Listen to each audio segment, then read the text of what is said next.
Good evening, everyone. Good evening, everyone. I'd like to call the meeting to order, if we could please there we go. Good evening, everyone. If you're here to watch or take part in the Village of Wheeling's regular meeting for November 3rd, you're in the right place. I'd like to call the meeting to order. Please stand for the pledge.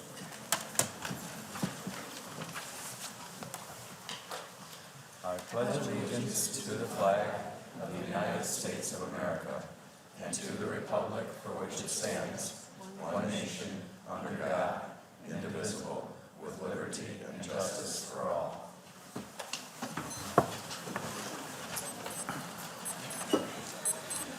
All right.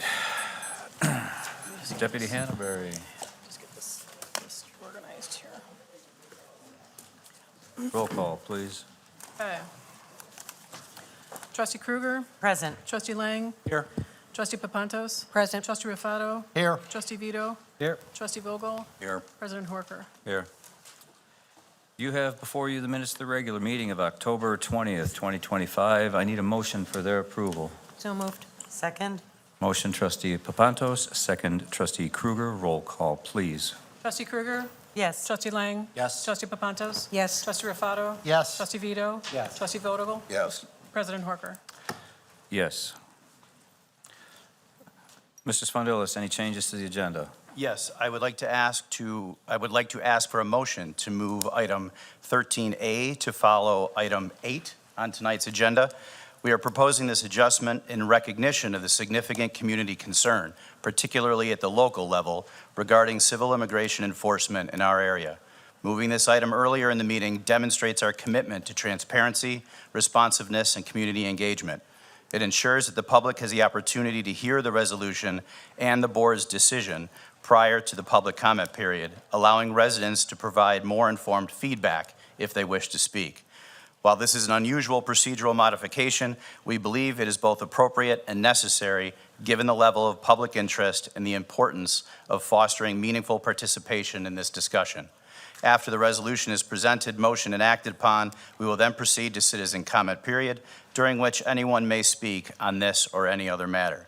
With that, I would ask for a motion to move item 13A to follow item 8. So moved. Second. Motion, Trustee Rufato, second, Trustee Vogel. Roll call, please. Trustee Vogel, Yes. Trustee Vito, Trustee Rufato, Yes. Trustee Papantos, Yes. Trustee Lang, Yes. Trustee Kruger, Yes. President Horker. Yes. Clerk. Yep. 13A, resolution prohibiting the use of village parking lots, vacant lots, and garages for civil immigration enforcement staging areas, processing locations, or operation bases. This is what everybody's hearing for, I'm guessing. Trustees, any comments or questions on this before we take a vote? Nothing to my right. Jim? No. Hold on just a minute. Sure. No. Left. Trustee Ferrola, such a... Counselor Ferrola? Promoted. Thank you. I just want to go through for the audience here tonight, a couple of things regarding the resolution, as far as what the resolution does and what it doesn't do. The resolution prohibits village parking lots, vacant lots, and garages from being used for civil immigration enforcement, staging, or operations. The resolution provides for signage to be placed at all these various locations, and it takes effect immediately upon passage this evening. What it doesn't do is equally important. It does not prevent federal immigration enforcement on private property, public areas of municipal property, or on public streets. The ordinance does not and cannot create an ICE-free zone. Federal immigration authorities retain full authority under federal law. The village cannot create zones exempt from federal law enforcement. The ordinance or the resolution does not interfere with lawful warrants or criminal investigations. And finally, the ordinance does not apply to private property, as the village is limited in how it can regulate private property. With that, I think it's ready for a motion. All right. I would like a motion. So moved. Motion, Trustee Vogel, second, Trustee Lang. Roll call, please. Trustee Vogel? Yes. Trustee Vito? No. Trustee Rafato? Yes. Trustee Papantos? Yes. Trustee Lang? Yes. Trustee Krueger? Yes. President Horker? Yes. Motion carries. Motion carries. Thank you. You're welcome. Go ahead.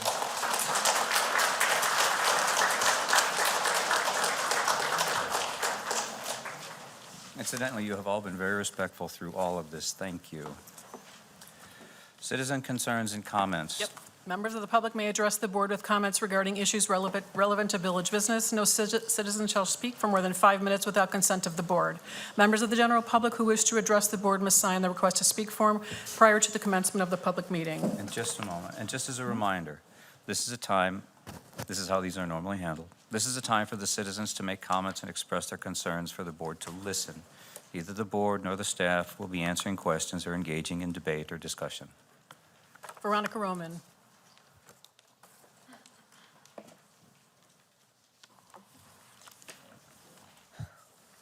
Good evening. Before anything else, I want to begin with gratitude for our village board, for our leadership team, and for every single person who has shown up, spoken up, and stood up for this community over the past few weeks. What we've witnessed together has been emotional, eye-opening, and in many ways transformational. We've seen what happens when people and policy meet with purpose, when neighbors from every walk of life come together not to fight but to build. That's the power of unity, and that's what makes this community so special. To our board, thank you. Thank you for your courage, your transparency, and your willingness to act. The progress we've seen didn't come from comfort. It came through dialogue, through courage, and through leadership that leaned in when it mattered. When it would have been easier to step back. That matters. To our community, thank you. To every volunteer who packed candy bags out for kids, to every parent who showed up for other parents' children, to every neighbor who chose unity over fear, you reminded us what community truly means. No titles, no divisions, just people doing good for the right reasons. And to every person who walked into our town's 3 small family-owned impacted businesses to purchase non-perishable items for families facing food insecurity, thank you. Your generosity proves that compassion still lives here, that kindness still leads here, and that when we move together, no one gets left behind. But I also want to share something personal, because for me, this moment isn't political. It's deeply personal. I was once the child who prayed that someone, anyone, would come and save me. I was the angry, misguided teenager who wanted to burn everything down because I was hurt and didn't trust anyone around me. I was a young mother of 3 by the age of 21, a public assistant, not knowing where the next meal would come from. I was a daughter who begged God to send help when my father was sick and couldn't speak the language. I was the small business owner who got hit with variables out of my control and didn't know how I was going to make payroll. And I was a leader who kept showing up even when I was criticized because my heart wouldn't let me quit. At some point, I have been every one of them, and I have been every one of you. Because the truth is, we are all deeply interconnected. Our stories overlap in invisible ways. Your struggle once looked like mine, and my hope now looks like yours. That's the power of community. It reminds us that we rise and fall together.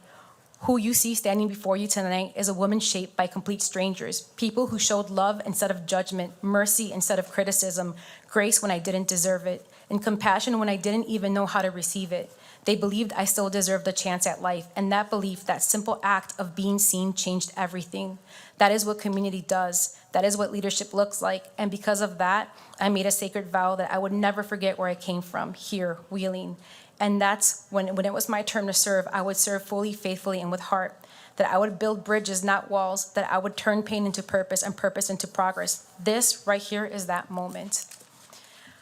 What we're building in Wheeling isn't just policy or paperwork. It's something alive, an ecosystem of care, a foundation of trust, a promise that every child would feel safe, that every family will be seen, and that every voice, no matter how quiet, will have a place at the table. Over the past 15 days, I've seen what's possible when people come together. Every single day from sun up to sundown was filled with phone calls, meetings, and coordination. I've worked hand in hand with organizations to bring information, aid, and clarity back to our leadership. And in return, our leadership standing in front of us responded with empathy, courage, and heart. This is what partnership looks like. This is what progress feels like. Before I close, I want to share something that has guided me for my whole life. This is the beginning of a new day. You have been given this day to do as you will. You can waste it or use it for good. What you do today is important because you're exchanging a day of your life for it. When tomorrow comes, this day will be gone forever. In its place is something you have left behind. Let it be something good. This is what that moment is about, choosing to leave something behind, leave something good behind, choosing to lead with courage, choosing to care when it's easier not to. And the truth is, we can't do this alone. Leadership can't do it alone. The school district can't do it alone. The park district can't do it alone. The police department can't do it alone. It takes all of us, every single one of us in this room working together, listening, learning, and building side by side.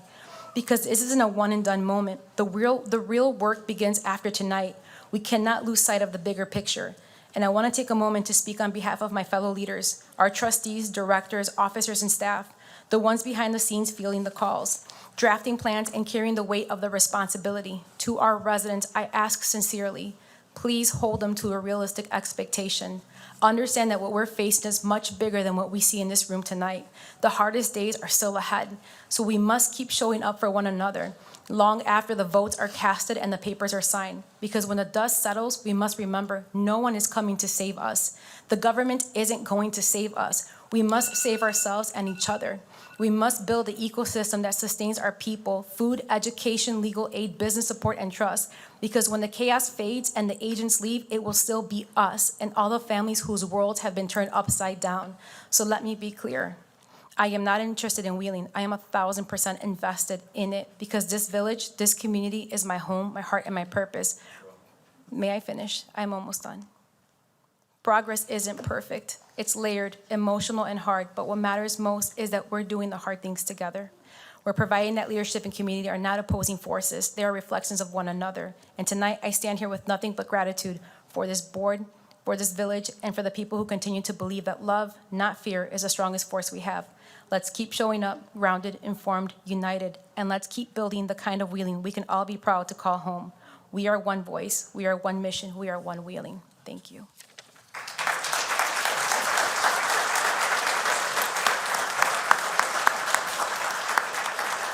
Freddie J. Porras.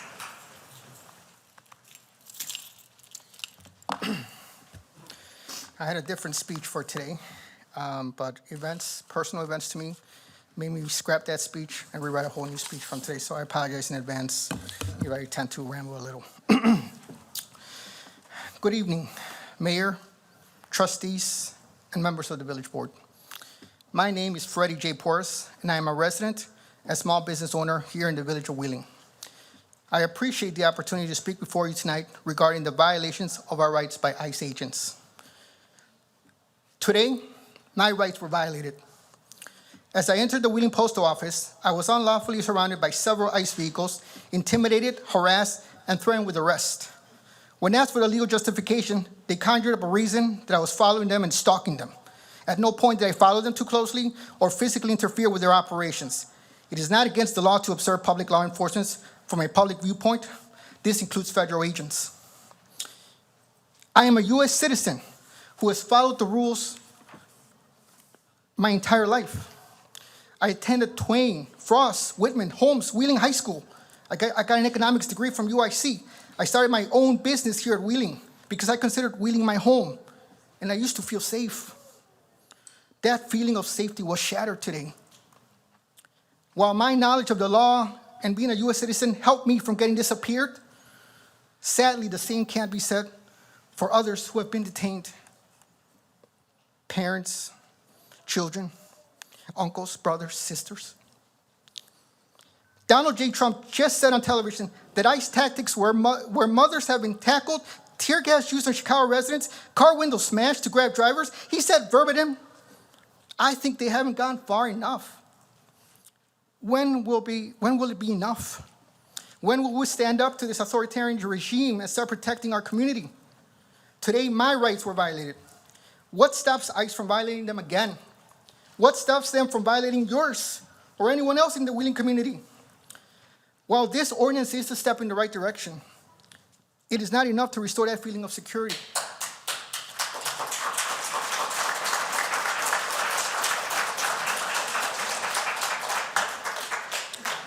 While you mull the legalities of what is within your power, ICE has demonstrated that they operate with impunity and will keep harassing, threatening, and violating our constitutional rights.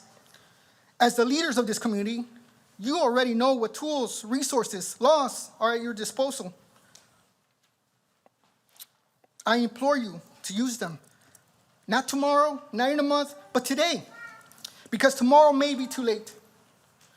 While I am extremely angered by the events that transpired today against my constitutional rights as a citizen and the rights of all these other residents, I am a proponent of nonviolent resistance that was championed by Dr. Martin Luther King.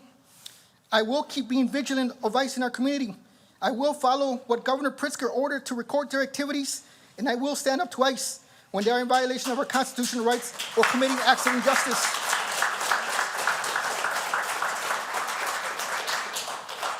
My question is, will you?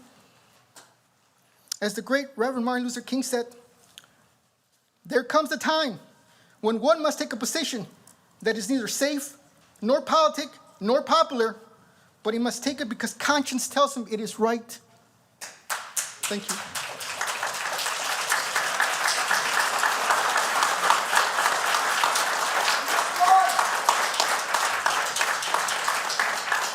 Martha Paleo.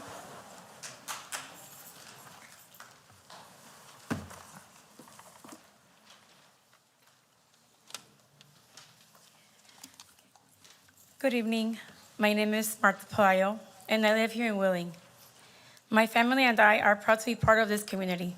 For over 20 years, we've been running our family business, La Perla Tapatía Supermarket, right here in Wheeling, serving our neighbors, supporting local families, and being part of this community every single day.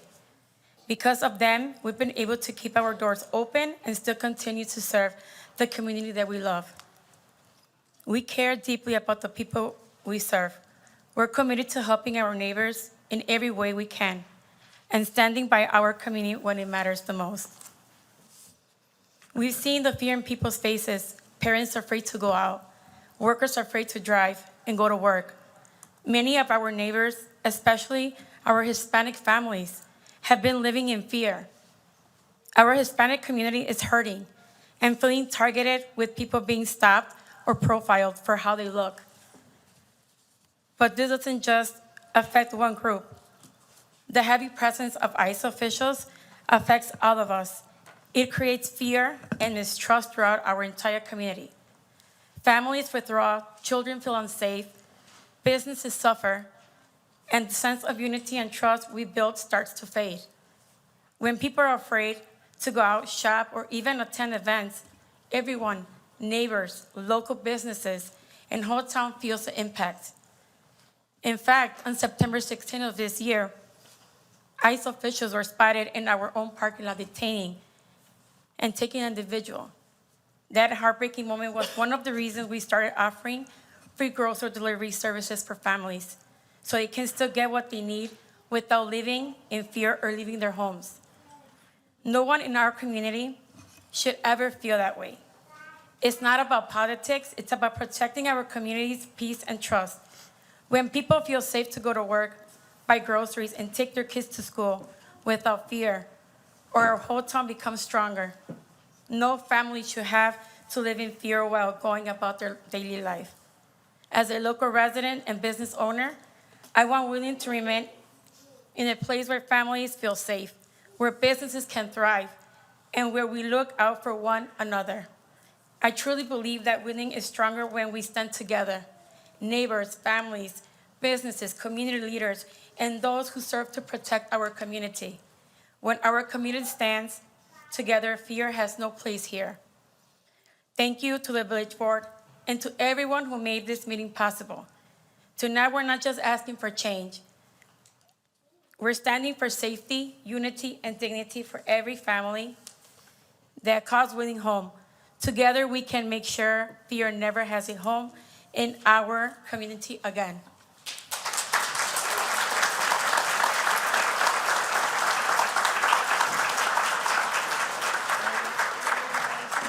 Ariel, you're up.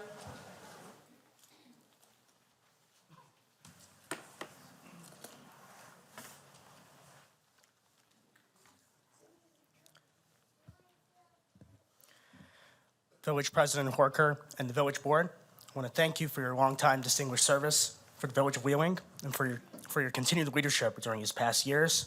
And since I'm editing these remarks on the fly, I also want to thank all of you for adopting the resolution as presented to you. My name is Aria Wilsner. I'm 19 years old. I'm a proud child of immigrants. I'm a lifelong resident of the village of Wheeling, and I'm a student at the University of Illinois, Urbana-Champaign. I came down from Champaign over the weekend for a very simple reason. My community is under attack. And when I see masked agents running through our neighborhood on a daily basis, when I see masked agents abducting our neighbors, and when I see masked agents terrorizing our community, the community where I grew up my whole life, I try to do something. That's why I'm here today, along with so many others of the community who have decided to join us for this board meeting. I also want to thank Village President Horker for responding to my correspondence to him and the board on October 25th regarding my concerns about the ICE activity in Wheeling. And lastly, I also want to thank the Wheeling community, especially Mrs. Veronica Roman and Wheeling Strong, for helping make all of this possible, for helping organize and helping deliver this resolution for the Wheeling community in this moment. Over the past few days, I've helped organize a coalition of current and former Wheeling High School students to create a grassroots organization named Hands Off Wheeling. We'll have a couple of other speakers who will be addressing you today, and I'll let them introduce themselves. I'm incredibly proud of all the students who decided to show up today. We formed Hands Off Wheeling because in this moment, it's critical for young people to organize and to make our voices heard.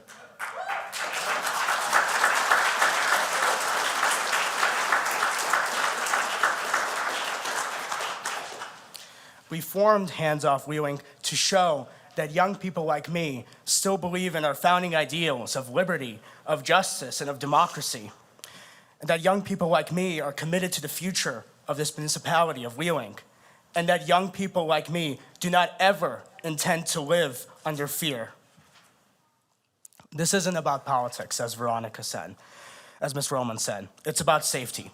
And it's clear that the emergency is here and that the emergency will continue. Just today, according to the Wheeling Rapid Response Team, ICE agents were again running through our neighborhood, including near Wheeling High School, my alma mater. And while improvements have been made, now that the village has publicized community resources, now that the village has ensured that we have data privacy, especially with traffic light cameras, now that the village board has adopted this resolution, action is still needed to help Wheeling get through this emergency.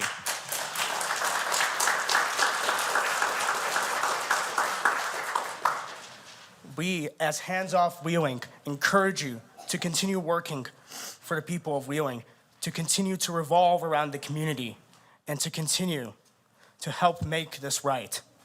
Because if any of us are unsafe, then all of us are unsafe. Thank you.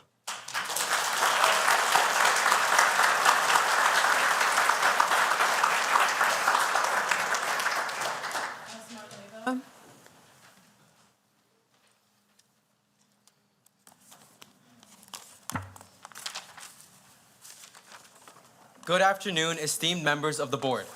My name is Osmar Leyva, and I'm a senior at Wheeling High School. I'm 17 and have lived in Wheeling my whole life. I joined a group named Hands Off Wheeling. We're a community organization led by youth in order to spread awareness, attempt to speak for those who aren't being heard, and support change for the betterment of our village. While I am proud to be an American, I'm also proud to be Hispanic. So I'm here today to address the fear that has riddled our community. Immigration and Customs Enforcement, also known as ICE, has been plaguing our communities for the past weeks. They've created unwarranted and unwanted fear in each and every minority group in Wheeling. Let's be very clear, ICE has been working in our community unlawfully and immorally. They have been spotted climbing fences near our public library. They've been seen outside restaurants, in parking lots, and at apartment complexes. These are all places where families live, work, and learn. They are disrupting education by patrolling around Wheeling High School on multiple occasions, instilling fear into students. ICE is not above the law. They are bound by it, and yet they're breaking it. They are not allowed to randomly stop people on the street, yet they do. They are not allowed to detain individuals without probable cause, yet they do. They are not allowed to coerce or trick anybody into signing documents such as voluntary deportation papers, yet they do. These are not just some technicalities, these are rights, and these are our rights, protected by the Constitution. Rights meant for every person in this country, regardless of where they were born. ICE has no place in our community. They are not protecting us, they are terrorizing us.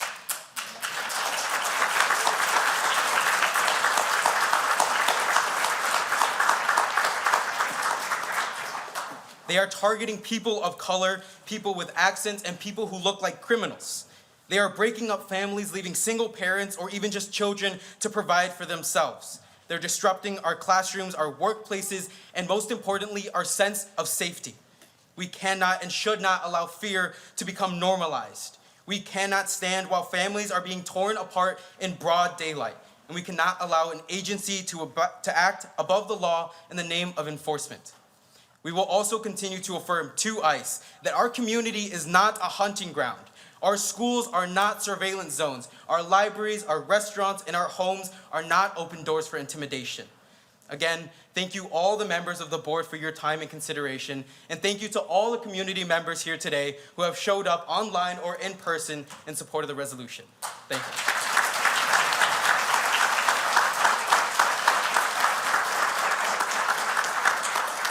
Lynn Cruz.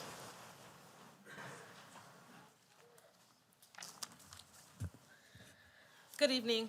My name is Lynn Cruz, and I'm a proud graduate of Wheeling High School, a lifelong resident of the village, and a member of Hands Off Wheeling. I also currently attend National Louis University based in Chicago. Like many of us, I had a completely different speech ready to say, but I still want to explain what would have been at stake had the act not been passed. I work with children as young as 5 years old and as old as 11 years old. In the past 15 days, they've expressed their concern and their anxieties to me. Some as young as 8 years old come up to me wondering if they're gonna go home to their parents that night. Despite being legal, despite having papers, despite being here lawfully, they're scared that they're going to be detained based on the color of their skin, the accent they carry with them when they speak, or where they choose to shop. What's keeping me alive, what's keeping me having hope in Wheeling is the way that this community shows up for one another. Groups like Wheeling Strong, the Wheeling Rapid Response Team, and our own team at Hands Off Wheeling have worked tirelessly to support our neighbors, organizing, building safety networks, and creating spaces of care. But as much as we come together as residents, there's only so much we can do alone. We can organize, we can support, and care for one another, and we will continue to do that. But what we need is the full support of our local leadership as well. We ask that our leaders affirm that safety, trust, compassion are values that we share, and that every resident, no matter where they come from, deserve to live without fear. But our work doesn't stop here. We want to work with you to ensure that Wheeling remains a community of belonging, care, and trust. Because when one family lives in fear, the entire community feels it. But when we stand together, residents, leaders, and community members, we build a Wheeling that is truly unshakable. Thank you.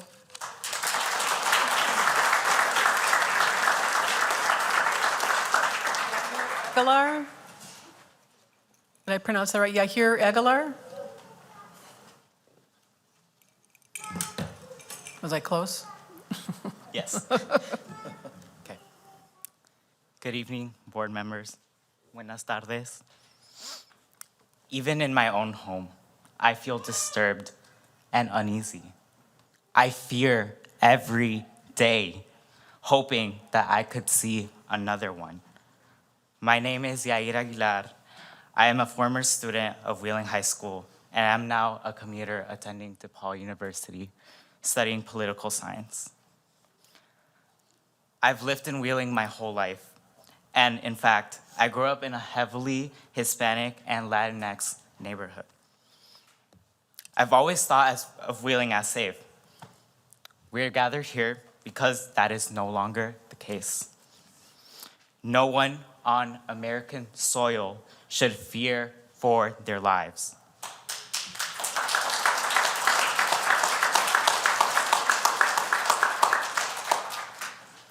From personal experience, I can tell you that your community is being terrorized and afraid of being detained due to their color of their skin, their appearance, speaking Spanish, Even being detained as a citizen has become a common possibility.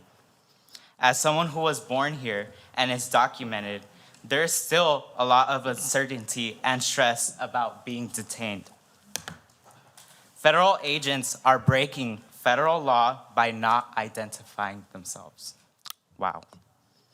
All of this is affecting students like myself, students at our schools.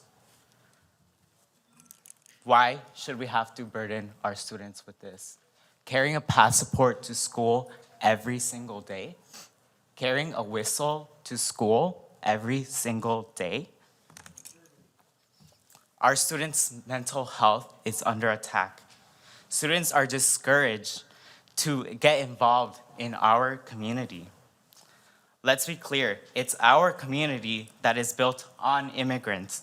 Immigrants make our economy great, and our community is strong because of us.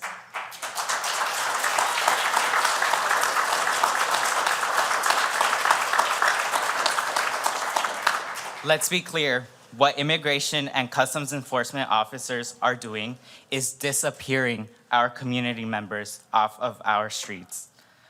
Ladies and gentlemen, we are not aliens. We are human, and we need our lives to be valued as everyone else's.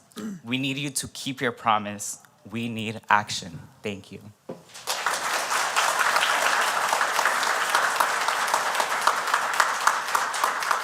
Leonardo Mora.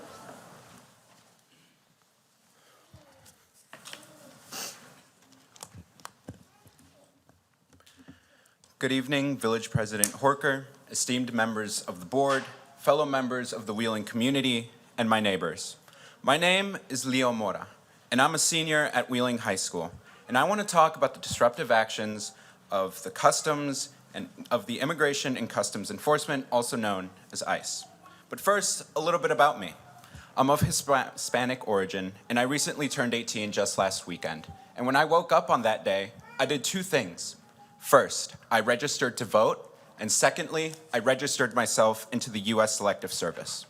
I didn't buy a lottery ticket, and I didn't stay up past midnight partying.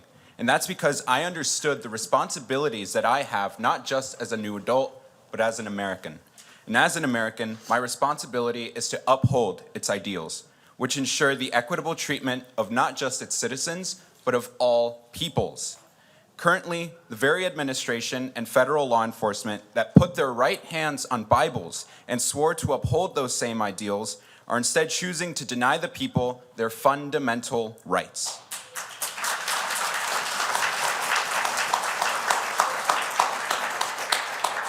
Not only do they oppress the vulnerable, but they shame those that disagree with them into silence with their brutal tactics. They call us un-American and they call us traitors simply because we aren't falling in line.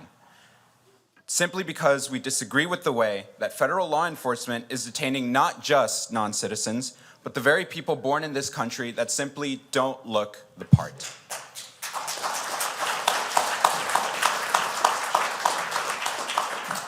But I have to ask, isn't the fact that we have the right to disagree with the federal government and what it's doing the very thing that makes us American?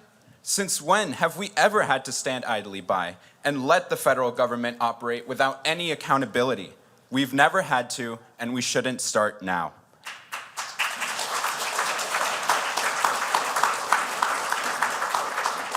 And that's why I personally joined the Hands Off Wheeling campaign, because it allows the village of Wheeling, its residents, and especially its youth to exercise its right to disagree with the federal government and what it's doing. And now, I understand that the members of this board are trying to great lengths to make sure that the safety of its residents are ensured. And I want to thank you personally for your efforts in the past and here today, because you help strengthen this community with your involvement and with your voices as well. But right now, we're seeing a force that would shatter our country rather than share it. But the silver lining of that force, however, is that it gives us the unique opportunity to take on the great challenge of repairing a nation that isn't unbroken, but simply unfinished. The emphasis of this board meeting has been to plan for what's ahead.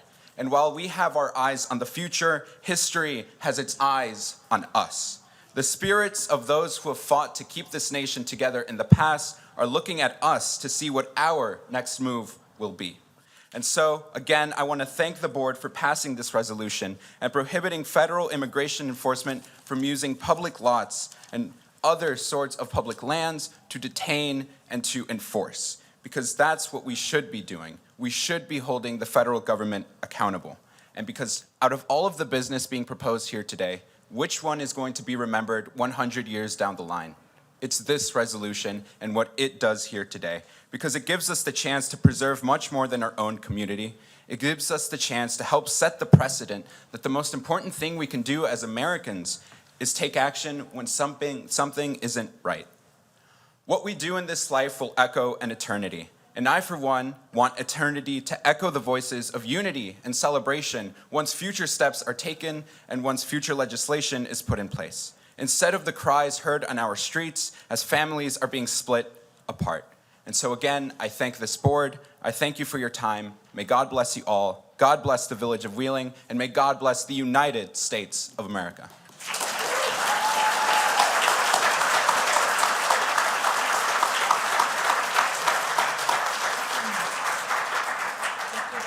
Tobias?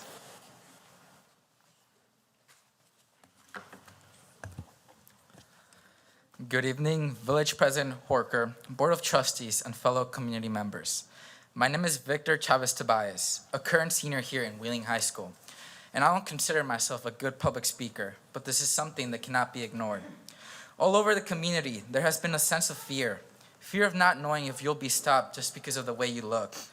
Around 2 weeks ago, a group of ICE agents were seen getting out of their cars and walking near my home. Fortunately, there was a resident who drove them away, but that doesn't happen everywhere in our community. I had never experienced something like this before. I felt my body freeze and my heart pound on my chest, even though I am a US citizen. Throughout the rest of that day, I kept getting notifications of ICE activity all over our community. I kept seeing videos and images of our neighbors being abducted and separated from their families. So I decided to attend the Jimenez protest on October 25th, which is my first ever protest that I've attended. On that day, I saw people all over Wheeling, ranging in different ages, come together to raise awareness of previous ICE raids. Seeing the community come together gave me hope for the future, yet it made me realize that something bigger had to be done in the community. That following week, I knew that I had to do something. I knew that I wanted to create something that would unite the people of Wheeling, gather young voices, and raise awareness for everything that has been happening. That's when the idea of Hands Off Wheeling was created, but it only became a reality thanks to all the previous amazing speakers that have helped in many different ways. Recently, I created an Instagram page for Hands Off Wheeling, and it gained over 100 followers in just one day. I also created different types of posts, which have gained over 10,000 views in just a day. We are here for the community, a community that's under attack, but a community that will be a lot safer thanks to ICE-free zones. I want to thank the board for passing the resolution, but there's still a lot that has to be done for the residents of Wheeling, the ones who are too afraid to go out, the ones who are doing everything they can to provide for their families, the ones who love our community but are at risk of being taken away from it.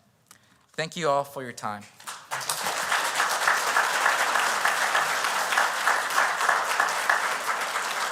Francisco Ruiz.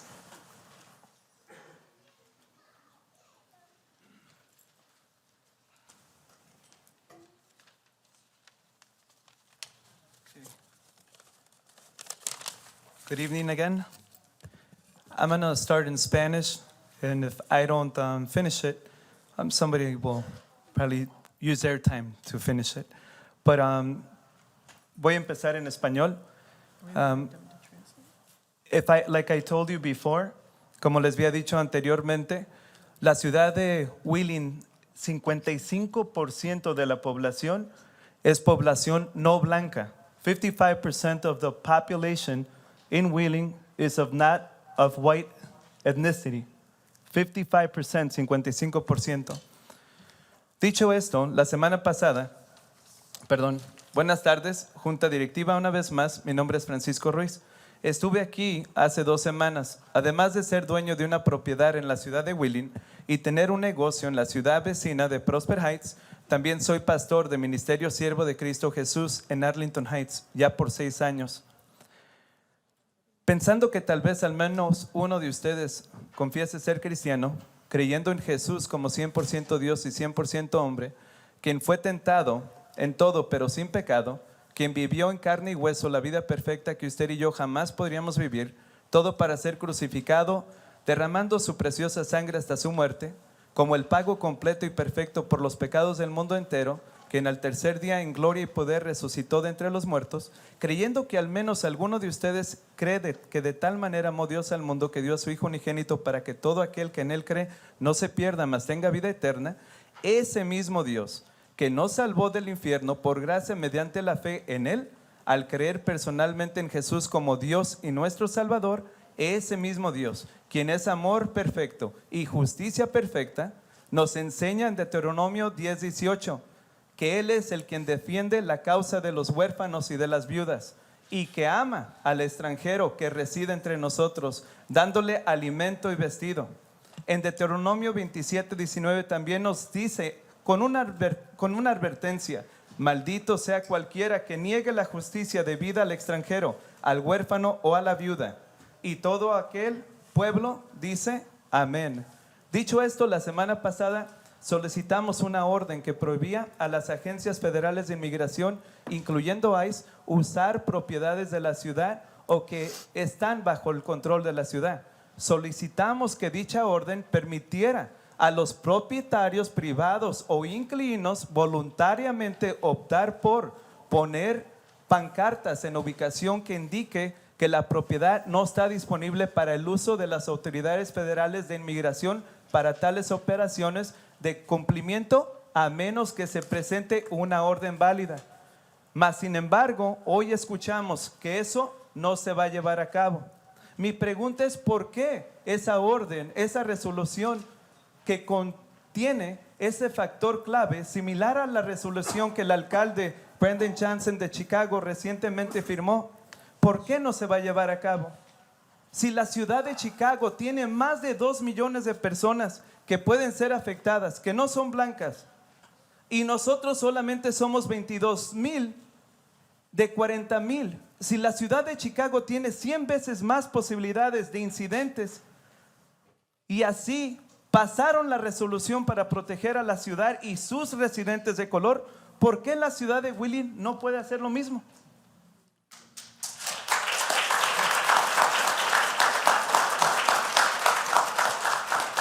Pero hay un factor mientras me queda ese momento.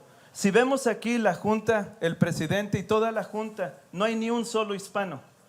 ¿Qué porcentaje dijimos que hay de gente de no color? 55%. ¿Qué porcentaje tenemos aquí frente de nosotros? 100% blancos. Hay un gran problema. Y el problema es que nosotros no tenemos representación en esta Cámara. Pero no va a ser eso para siempre. Empezamos a tener representación para ver por el bien de nuestros residentes. Dios bendice a la medida, Dios bendice a su ciudad a la medida que la ciudad bendice a sus residentes. Muchas gracias.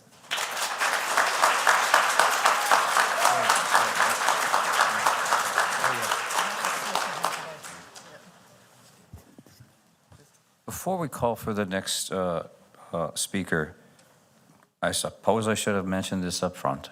We do have a translator here if anybody wants. Someone had asked for a translator. We do have a translator. Does anybody know who asked for the translator? Yes.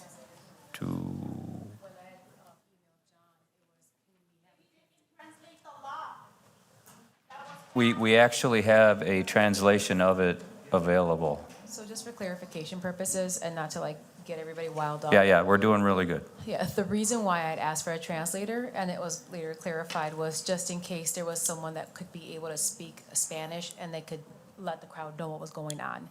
And John clarified that that translator would be here if someone wanted to speak in Spanish and they would address the board.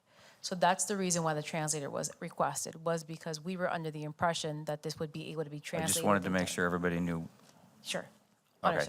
Understood. Translations of the ordinance are where? Sorry? There are translations of the ordinance. They were passed out, so, okay. Back to the normal course of events. Thank you all for the indulgence. Okay. I'm so sorry, I'm not going to pronounce this right. Virgilio Arninen? I'm sorry. Did the best I could.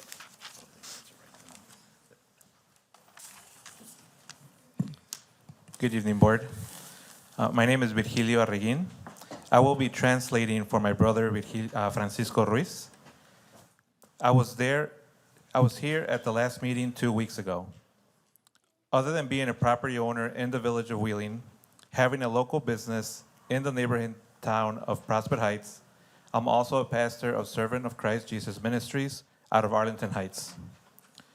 Thinking that maybe at least one of you confesses to be Christian, believing in Jesus as 100% God and 100% man, who lived in flesh and bone, the perfect life that you and I could never live, for he was tempted in all, but without sin, ought to be crucified, shedding his precious blood till death as full and perfect payment for the sin debt of the world, who on the third day rose in glory from the dead.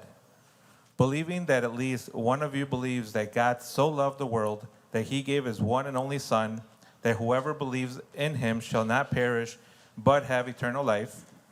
That same God who saved us by grace, through faith, believing in him personally as God and our Savior, that same God who is perfect love and perfect justice, teaches us that he, God, defends the cause of the fatherless and the widow, and loves the foreigner residing among you, giving them food and clothing. Deuteronomy 10:18. And in Deuteronomy 27:19, God warns us, cursed is anyone who denies the justice due to the foreigner, fatherless, or widow. And all the people are to say amen. Having said this, last week we requested an order that prohibits federal immigration agencies, including ICE, from using city properties or properties under city control. We request that such an order allow private owners or tenants to voluntarily opt in to display a sign on the property indicating that that property is not available for use by federal immigration authorities for enforcement operations unless a valid court order is presented. My question is, why the village is not approving a resolution containing this key factor, similar to the resolution that Mayor of Chicago recently signed? And if not, why not, considering that the city of Chicago has more than 2 million of the 3 million people who could be affected who are not white, and we are only 22,000 out of the 40,000 residents that could be affected? If the city of Chicago, who is 100 times more likely to have incidents, and they passed the resolution to protect their city and its residents of color, why can't the village of Wheeling do the same? God blesses the city at the extent it blesses its residents. Thank you.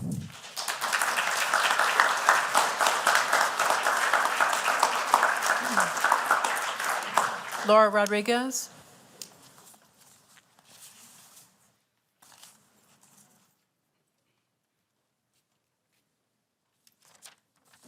Good evening, members of the village board, neighbors, and friends. My name is Laura Rodriguez, and I've been very proud to be part of Wheeling, this community, for 25 years. I lived here, I work here, I attended Wheeling High School. Both of my children are proud Wheeling graduates as well. For all of these years, I have never stood here before you to ask for anything, but today is different. I'm here because it's not just about me, it's about the safety, dignity, and peace of mind of so many hardworking families who call this village home. For 25 years, my business has served this community with pride. We help people buy homes, start a business, pay their taxes, and build dreams right here in this place in Wheeling. But recently, things have changed. For the first time, I find myself working with my doors locked during my business hours. Not because I'm not a citizen, but because I'm afraid. Not because I fear a thief, but because I fear ICE. I'm afraid that someone might walk in and question me or my clients, not for anything that we've done wrong, but simply because we are Latinos. I'm a little nervous because this is something that is very personal to me because I've experienced this in my past years. But I'm not the only one feeling this. I spoke to many businesses in the area, and they have shared the fear. Some have seen their sales drop more than 50%. Some even said it feels worse than COVID. That's not just statistics. That's families struggling, employees losing hours, and small businesses fighting to survive. Think about that. We survived a global pandemic, but now our local businesses are suffering again, not because of a virus, but because of fear. I want you to understand that this fear is not imagined. Just today, a very close friend of mine, someone I consider a family, was detained on his way to work.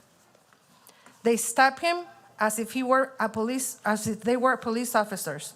They pulled him over and took him. He wasn't committing a crime. He was simply driving to work to provide for his family. And this man is not a burden to anyone. He works hard every day, and his children attend a Christian private school that he pays for himself. They never attended a free public school. He contributes, he provides, and he lives with integrity. Yet today he was taken away. That's the reality many of us are living with right now. This isn't the kind of community we work so hard to build. We are business owners, taxpayers, parents, and neighbors. We give back, we hire locally, and we keep local economy alive. All we ask is a sense for protection and fairness for everyone, regardless of where they are born or the language that they speak. But I didn't come here just to share fear. I came here to build hope. I want to unite strengths with our officials to work together for a stronger, safer, and more united community. And tonight, I speak on behalf of our community and our local businesses, asking you to truly listen to our request. You might not fully understand what we're feeling because you have to live it to feel it. But we're asking you to see us, hear us, and stand with us. We're not asking to break a law. We're asking to help make it fair. To make it a fair law, not the one that protects people, prevents abuse, and ensures that no one suffers from misuse of power of discrimination. I love this community. It's giving me a home, a business, and a future. All we're asking is for you to be on our side. It's not out of politics, but out of humanity and common sense, because no one should work behind locked doors because of fear. Thank you, and God bless you.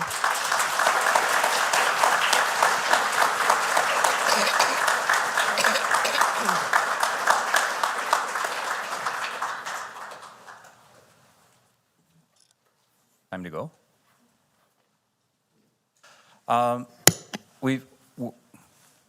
We are officially about halfway through the number of speakers, and there have been some issues raised already.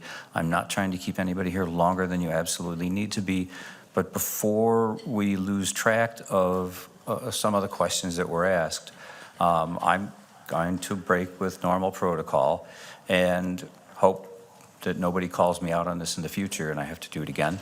But I would like to address a couple of concerns that have been raised about what we're doing and why we're doing it. We are trying to, well, we did, create a resolution that we know we can stand on, that we know we can enforce as much as possible. But there are limits, and so relative to the private property question and the expanding the language of this, I would like to take this opportunity for Attorney Ferrolo to explain why we are limited the way we are limited, and we'll get right back into everybody speaking. But before we get too far along in this, I want everybody to kind of be able to hear this, and we'll get back on track as quickly as possible. Mr. Ferrolo, could you please explain Sure. our limitations? For the gentleman that spoke about the signage on private property, first I want to just tell everybody that the village resolution is in line with most of the resolutions that are out there, almost exact. In fact, it matches Lake County exactly. We are right down the line with everything we can do. The village board has heard your message.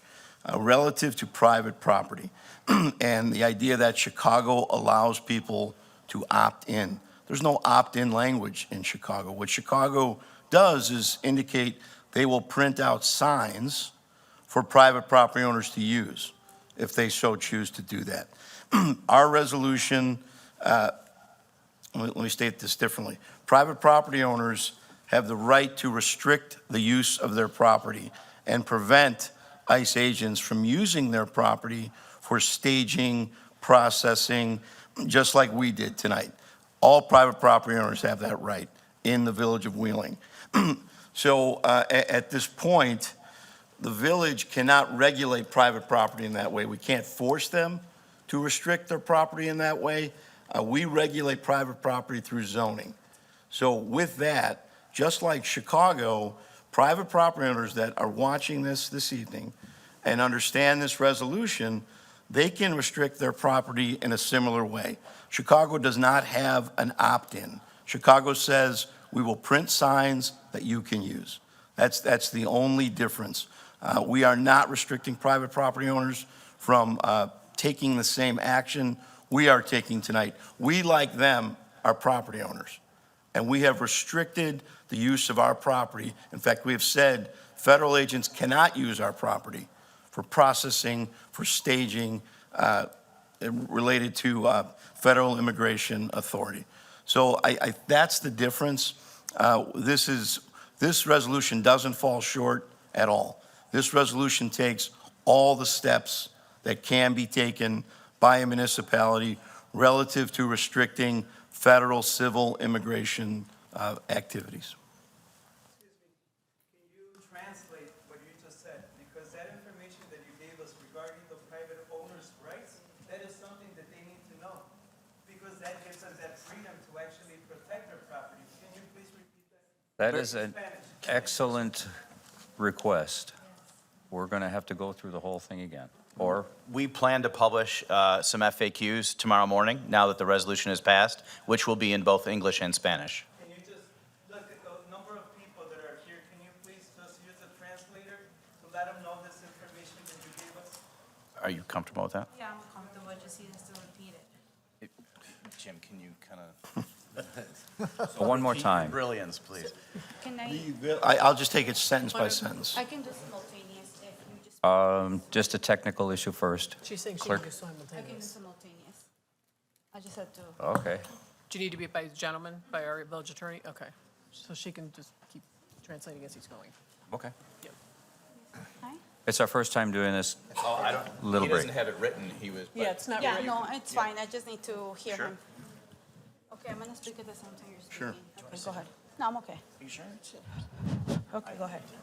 The Village of Wheeling resolution La resolución del pueblo de Wheeling is in line with está alineado con all of the resolutions that todas have las been passed to resoluciones que han date pasado el día de hoy by other local governmental por entities. otras entidades locales. In fact, it De matches hecho, son iguales the Lake County a resolution las word resoluciones for word. del condado de Lake Relative to private property relativamente owners a los propietarios privados, restricting the use of their restringiendo property el uso de su propiedad by federal immigration agents por agentes federales de migración for staging and operations. para poner sus operaciones ahí. Private property owners are Las- free to do so. Los dueños de propiedades privadas pues tienen la libertad de hacer eso.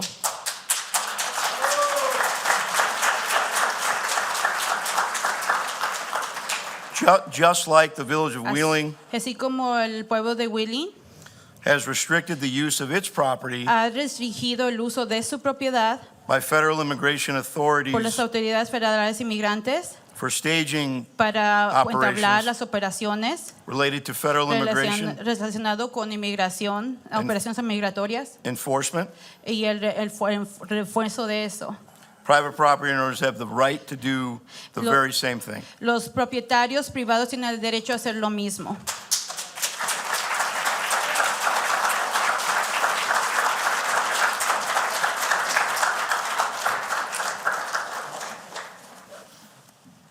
Glad we used her at least once. We're going to get back into the regular rhythm. Welcome. Stacey Allen.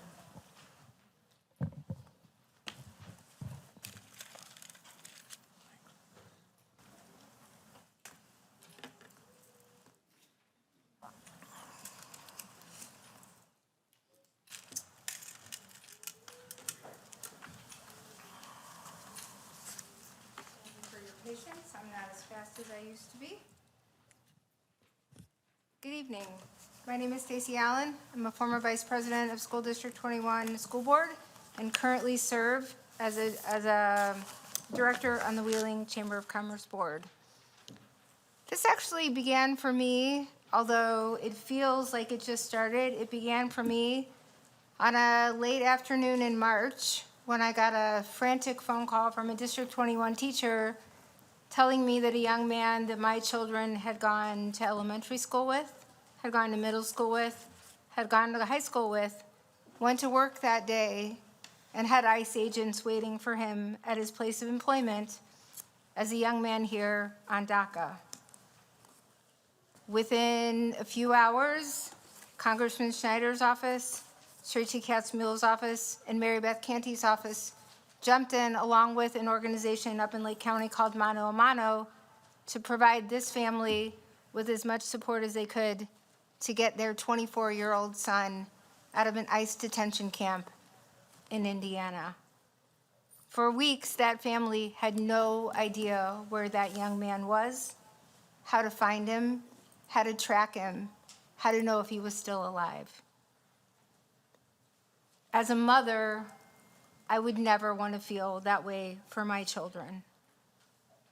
Fast forward to just a few weeks ago, when on a Saturday morning, the community that wrapped their arms around me when I had to make the difficult decision to step down off the 21 board and decide how to spend the last years of my life, blew up my phone with images from their apartment complexes, from local restaurants, from their windows, crouched down, taking videos of ICE agents in masks and full gear, pounding on doors, shaking door handles, and pulling people out of their residences, not asking if they were citizens, not asking if they were legal, and putting them in the back of vans for those families to have absolutely no idea where their loved ones were going to end up.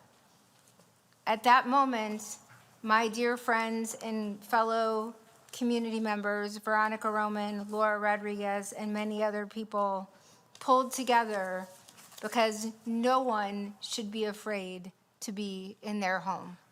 No one should be afraid to walk to the grocery store, to the restaurant, to get groceries, to pick up their children from school.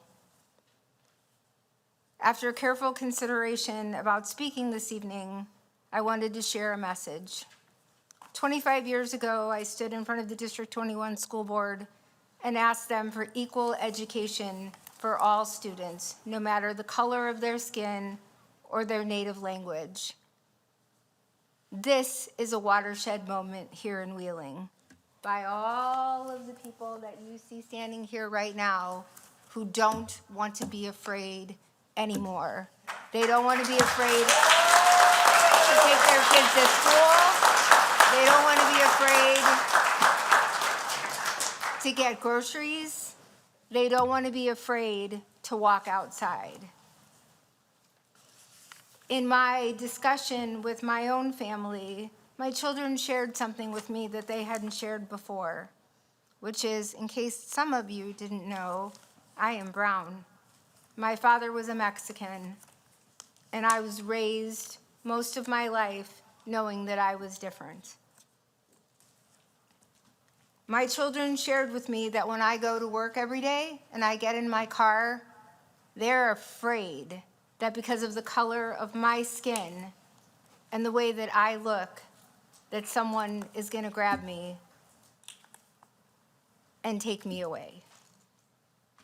Never have my children been afraid of the color of their skin until now. What I ask now from everybody, because we can't ask them if we're not prepared to do it now, which is Wheeling is about community. We are about pulling together, and in the most adverse moments in my 35 years in Wheeling, in the most darkest of times, this community has pulled together for one another. Look out for your neighbors. Look out for the strangers you don't know. Look out for the people that you stand next to in the checkout line. Be their advocate. Be their person. Thank you and have a good night.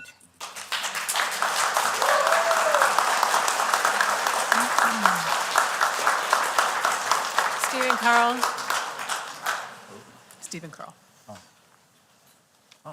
Hello. Good evening, members of the board, Mr. President, everyone in attendance tonight.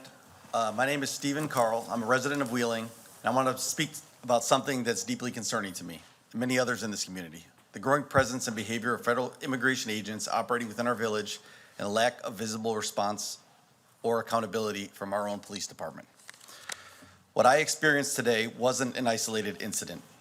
These agents have been driving around recklessly, acting aggressively, and intimidating our residents since the day that they arrived.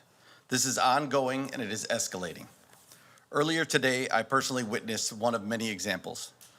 A suspicious vehicle was parked near Milwaukee and Dundee. I pulled into the lot to observe at a safe distance because I and others in the community believe these vehicles may be connected to recent incidents where people have been illegally detained and taken by federal agents.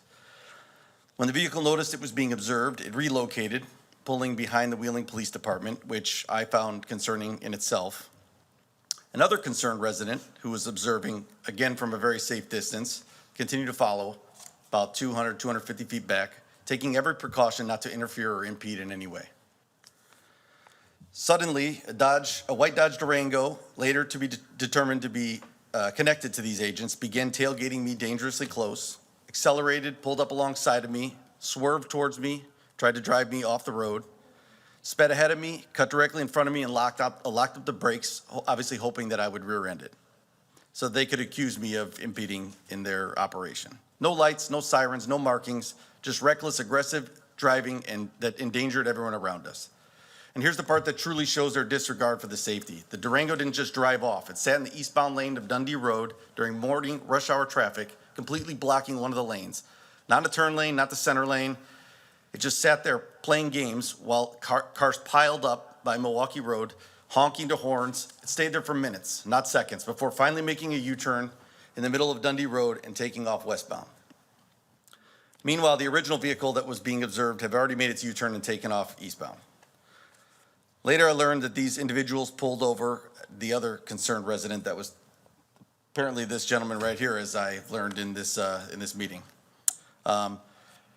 He asked them why he had been pulled over, and rather than, they said, stop following us, and instead you need to be worried about what's going on in your city. There's lots of stealing and there's lots of sex crimes. That's what he said verbatim. So we have federal agents in the village of Wheeling claiming our town is full of theft and sex crimes, apparently because our own police department isn't capable of handling it, and they're here to clean it up for them. So to add insult to injury, they're spitting in your face, telling you your city's a dump, you're incapable, and that they'll take it from here. And yet here you are letting them drive around doing whatever they want. What more do you need?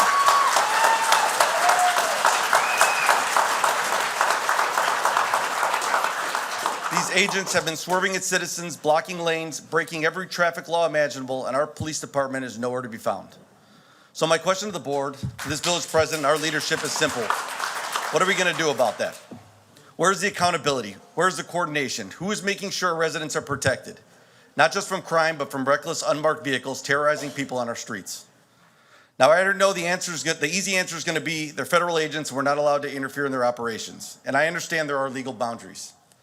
But let me be clear, non-interference does not mean non-accountability. You might not be able to stop the federal operation, but when those agents break our traffic laws, endanger our residents, and violate our constitutional rights right here in the village, you absolutely can and must hold them accountable.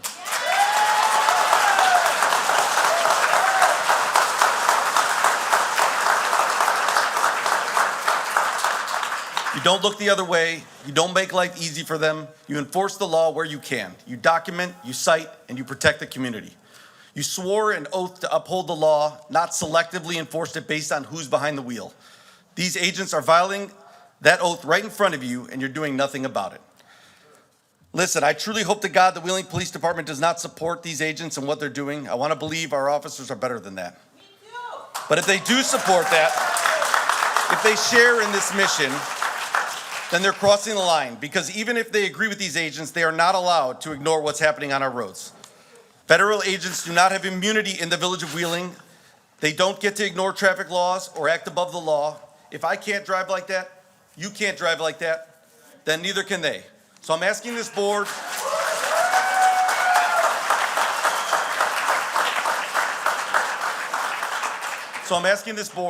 as the people elected to represent and protect this community, to step in. What steps are being taken to ensure the police department is actively monitoring, reporting, and enforcing the law when federal agents are present? Because if they won't protect us, then who will?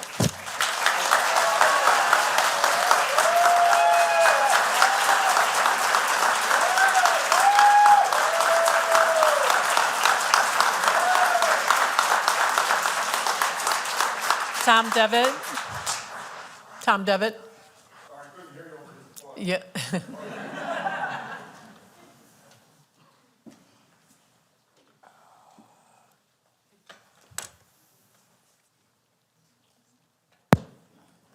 All right. Good evening, members of the board, community. I'm here tonight to talk about the resolution. You may remember this is the second time I'm addressing you regarding ICE. What a difference 6 weeks makes. I had a whole thing about this resolution versus what some of the suggestions from the community were. Got to say, I'm a little disappointed you guys voted before hearing.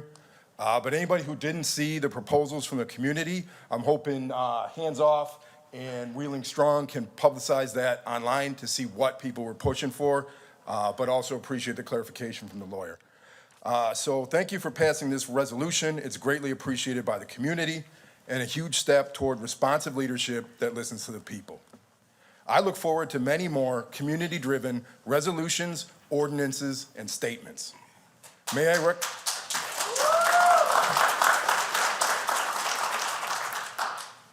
recommend a statement demanding the release of the Epstein files?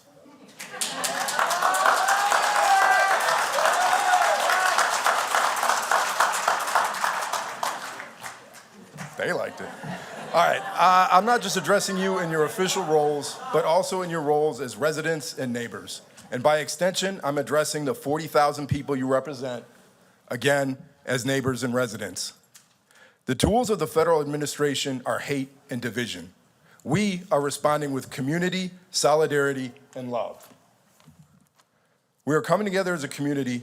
We're helping each other to get transportation and food. We're helping each other get through dark days. We're providing each other material and emotional support. This is a movement, and this movement has room for everyone. It takes all types. I don't know all 40,000 of you, but I know you have something to contribute. Maybe you have spare time or money. Maybe you can give a neighbor a ride.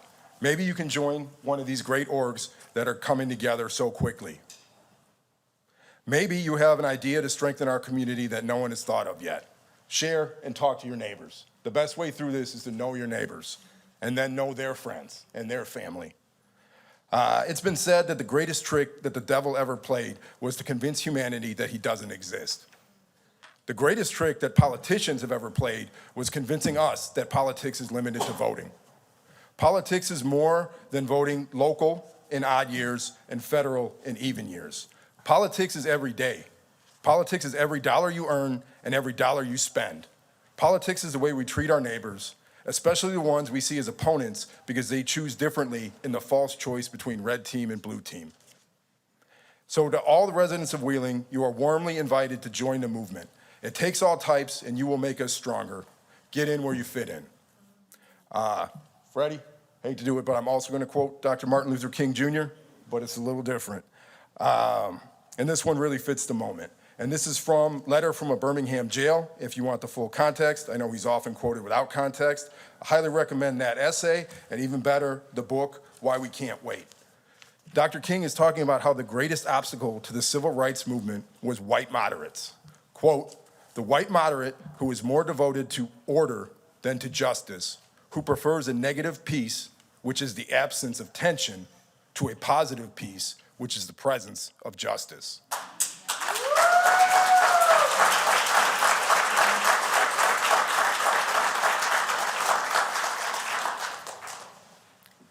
It seems pretty undeniable that our negative peace has been broken, perhaps irreparably, as there is tension and much, much worse all around.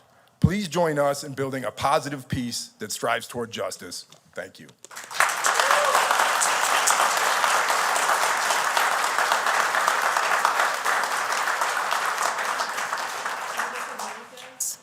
Edith Enriquez.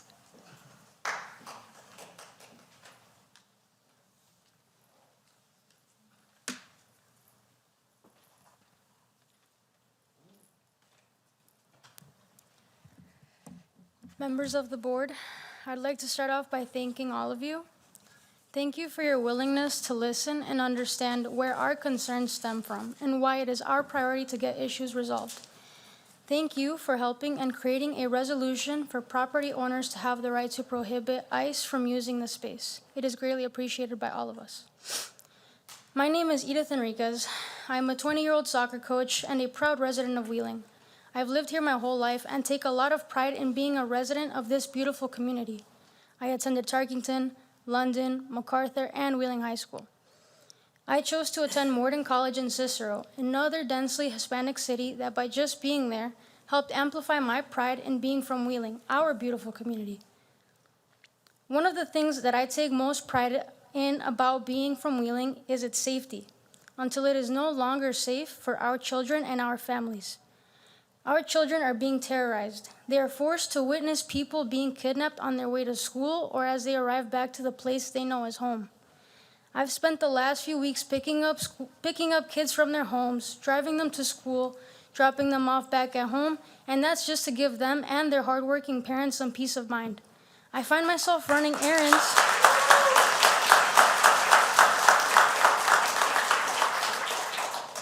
I find myself running errands for my family, for loved ones, and strangers that are fearful of what could happen if they leave their homes. I'm angry and I'm upset that as a soccer coach, I have kids who are scared to show up. I have kids who would rather miss a game than to compromise their parents and their safety. And for the record, I coach 8 to 11-year-olds. That should not be a concern at their young age. Our kids deserve safety, our families deserve peace, and our community deserves better. Thank you for hearing us and for standing with us to make sure Wheeling remains a place we're all proud to call home.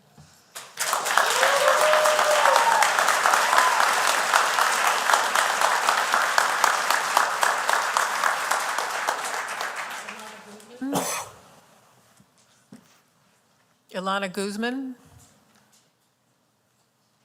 Oh,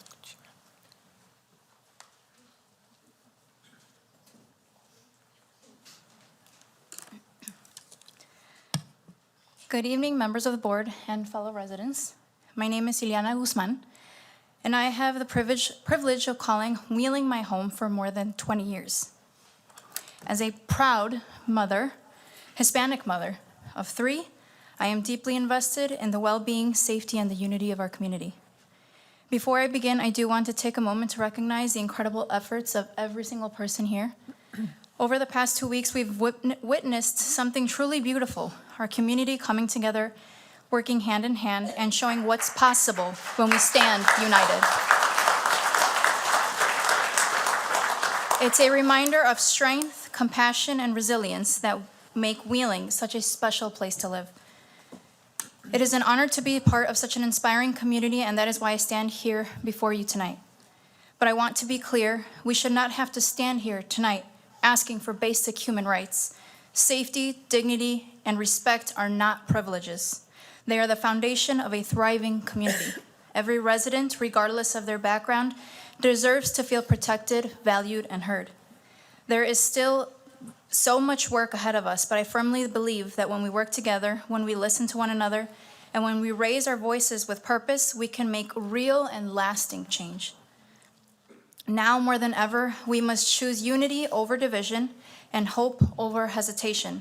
Each of us has a voice, and while one voice may seem small, together our voices can echo through this room and far beyond.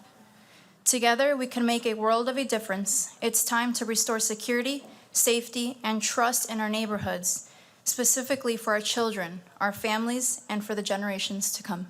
Thank you.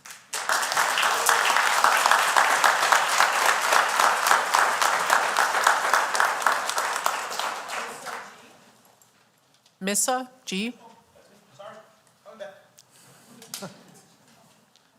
Hi.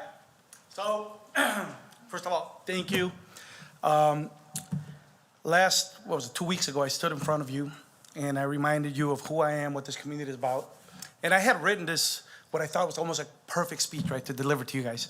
The presenter before me choked me up and I lost words and kind of had to go off the cuff. Today, I'm doing something a little bit similar. I want to thank every single one of you because I know you guys are all volunteers, right? You guys are volunteering your time to our community. So thank you. If you guys are pretending to pay attention on the phone, whatever, we're watching, right? I had one of the members here, Frankie, you mentioned that we have no representation. Community, how many of you have volunteered or offered your time to be here, right? So it's not just on them, it's on us, right? We asked for you guys to step up last time. We asked for you guys to step up, and I feel that you guys are doing the right thing. You guys are hearing us. You guys are taking compassion and taking the appropriate steps. I asked for the community as well. What are we going to do? And we've seen teams, right? We have Wheeling Strong. We have Hands Off Wheeling. Guys, freaking brave. I love that. Thank you, right? The community responded. We've had food drives, the toys. We have the Whistle event coming up this Wednesday. So the community is responding. I'm excited to see what's up ahead. Not here to bitch, complain. Thank you. That's it. Community, you want a representation? Get on the board, right? Make a plea to get on the board. That's it. Thank you.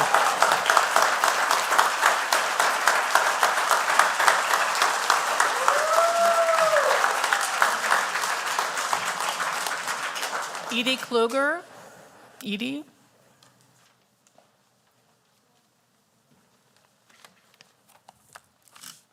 Good evening, members of the board and community. My name is Edie Kugler, and I have to put my glasses on. My name is Edie Kugler, and this is my second time attending a Wheeling Village board meeting. The first time was 2 weeks ago, and I attended when I saw a flyer requesting members of the Latino community to attend and speak out. I had my own purpose. I wanted to attend because I wanted to meet someone that I could collaborate with, maybe one or two people. I organize and I volunteer with several organizations within the community, and I wanted to identify how we could support families, how we could provide food, how we could deliver food from our pantry, even to prepare bags for Halloween for children who are afraid to go out and trick or treat. And I wanted to know how we could help others in the Latino community. So that night, I was hoping to meet one or two people, and instead I witnessed a room that was overflowing with people. I was blown away by the turnout. I was inspired by the courage, and I was moved by the fear and the pain that so many families are living with right now and shared. And I was also uplifted by the unity, the strength, and the determination in the room. I was very fortunate to meet and talk with Veronica after the board meeting. And we actually met the next day, and we shared some of our common missions and our common support and hope for the community. We all know what's happening here, and everybody pretty much went through that, and I don't really need to repeat it right now. But people are living in fear. Families are afraid to do everyday things. They're afraid to go shopping. They're afraid to take their kids to school. They're afraid to just go outside and walk their dog. This is not normal. But neighbors are supporting neighbors, and people are organizing food deliveries and delivering diapers and food and baby formula. And people are railing, not just in protest this past Saturday, but they rallied in compassion, and they organized, and they had meaningful information to share, and they had a very successful, peaceful turnout. And then there are the people who are so brave to be on a rapid response team to protect their neighbors, reaching out of their comfort zone. Nonetheless, they are still showing up. I would invite each and every one of you to join a rapid response team, maybe not to actually go out and patrol, but to actually watch your phone all day long with sightings, with videos, to witness the vehicles that were talked about that are driving recklessly in our community, to see windows being broken out, people literally dragged out of their vehicles. This is not normal, and this is not legal. Because of my activism, I attend various school board meetings, and I know how the government meetings work. Usually we sign up to speak, the board listens, no one responds, we go home and we hope that we made a difference. But what happened here 2 weeks ago was different. And as you said, Mr. Horcher, you said, I don't do this. This doesn't happen. And yet you responded to questions, you listened, and after the last person, you engaged with the community that was here. And that was extraordinary, and I want to acknowledge that. That was humanity, and that's what earns trust.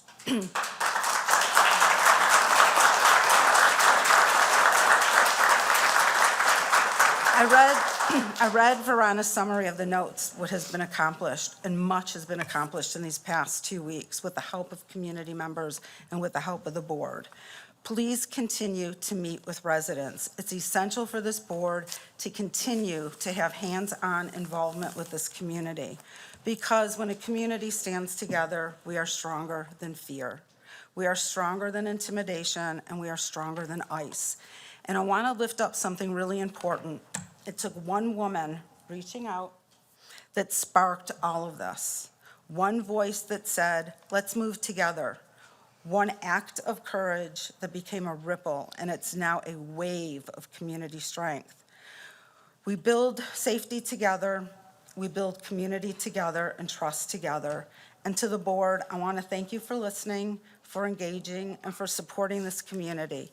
Please continue.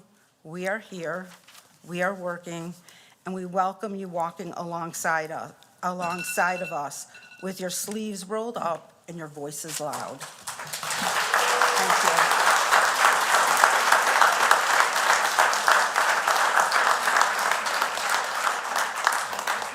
you. Nancy Escobar.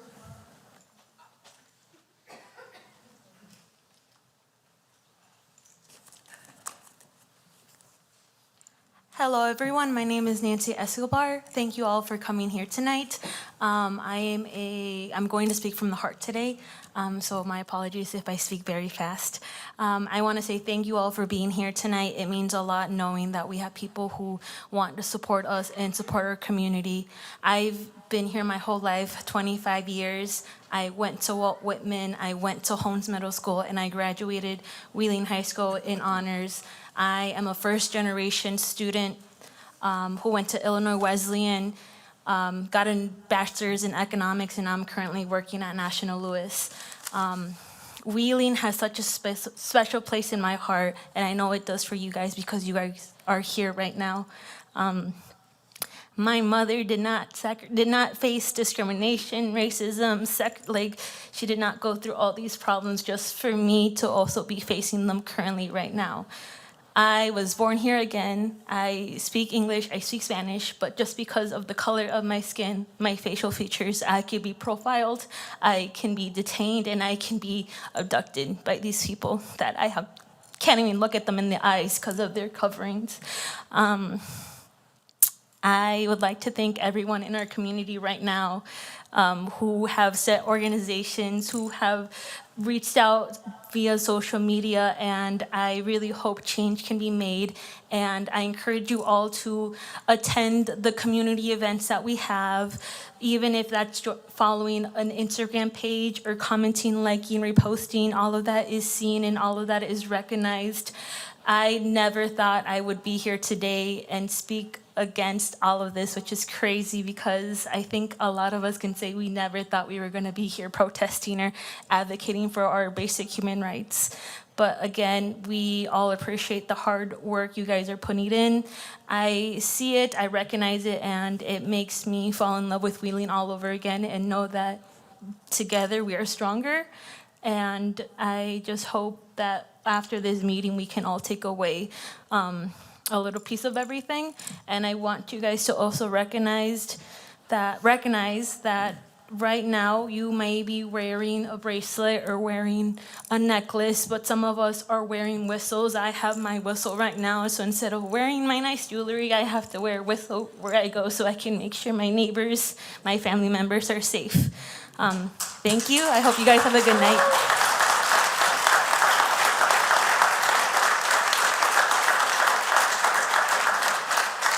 Denise Sturks. Denise Sturks.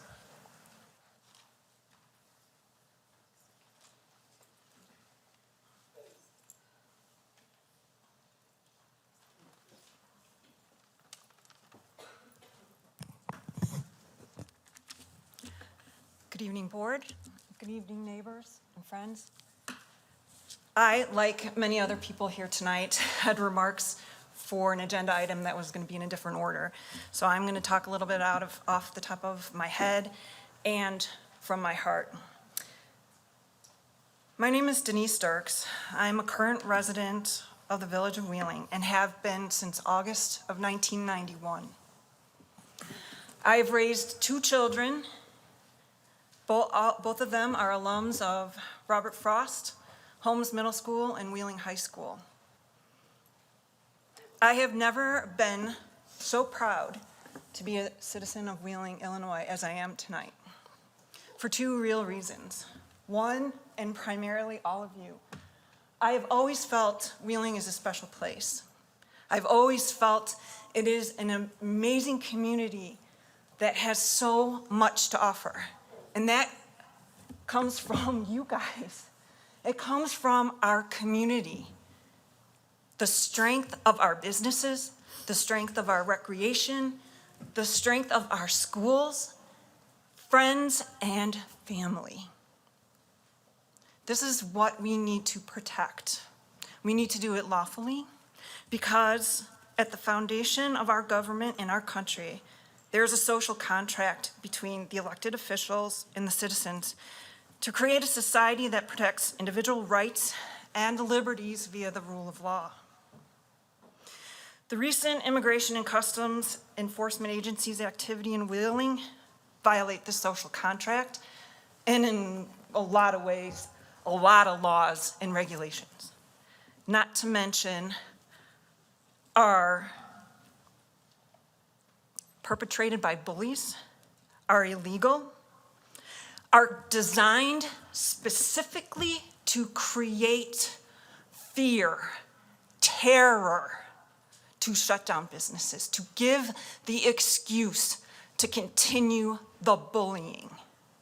Your action here tonight is the first step in standing up to the bullies, to stop the fear, to stop the things that cause that fear, and make Wheeling safe for our residents, for the joy of community, to come together so people can go to the parks, can go to the businesses, can live in a society where you who represent us are doing so to give us and create the society in the community that we already are feeling.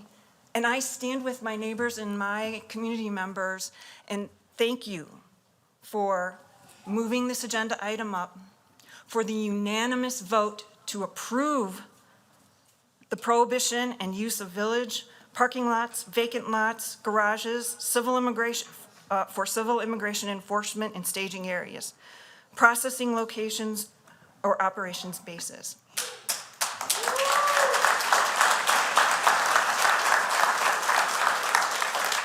I will second what a number of people before me said. This is only the beginning, but my heart is full of hope that you all and we all can work together to continue this momentum into the future. Thank you very much for your time. Thank you.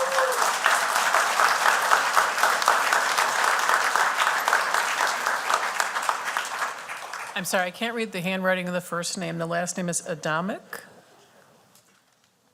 I can't. Emma, maybe? Last name Adamec. Right? I can't read it. Anna, maybe? I'm sorry. It's okay. I tried. Hi, my name is Christine Adamek. Oh, Christine. And I'm here to discuss a different subject. I'm concerned about the proposition of putting a tobacco store in Lexington. And we have a lot of traffic with Starbucks, and I feel like putting a tobacco store in that location near a kindergarten or a daycare center would not be beneficial to any residents or neighborhoods in the area. Traffic, as far as traffic goes, there's just mainly one in and out, and it's on Lexington. A lot of us own dogs. A lot of us are pedestrians. And to add more traffic flow to that shopping center, especially traffic that's just in and out, would be very detrimental to the neighborhoods and pedestrians. I also believe that some debris from that kind of place will be left on our property. We already have a problem with the trash left by Starbucks. So I'm hoping that you will consider the neighborhood when you vote for the tobacco store. Thank you.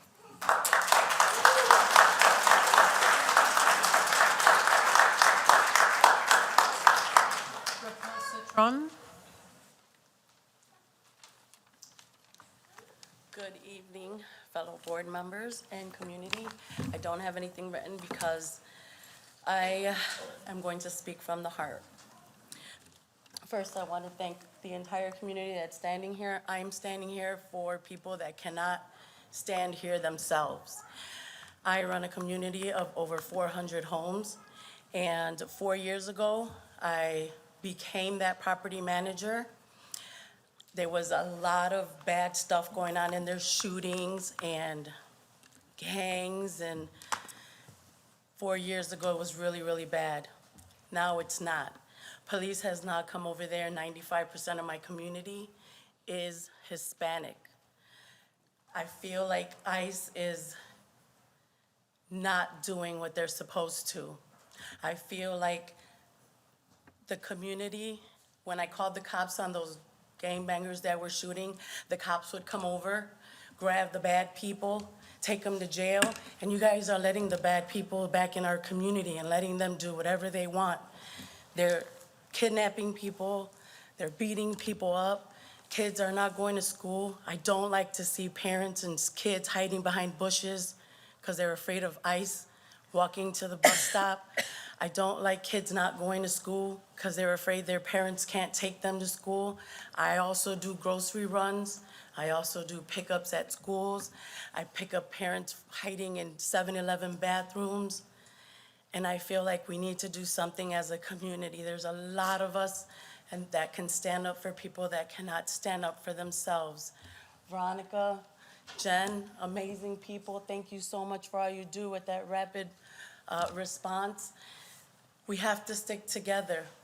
I left my family 12 years ago to live in Wheeling. I came by myself, my husband, I, and my 2 sons, just to give them an opportunity to have a successful future. And now because of the color of their skin, they as well are afraid to go to school or go outside and play or have friends over. People don't want to come into our community, or they don't want to drive around because they're being racially profiled. And I feel like we can do something about that. If we stick together, we can do something about that.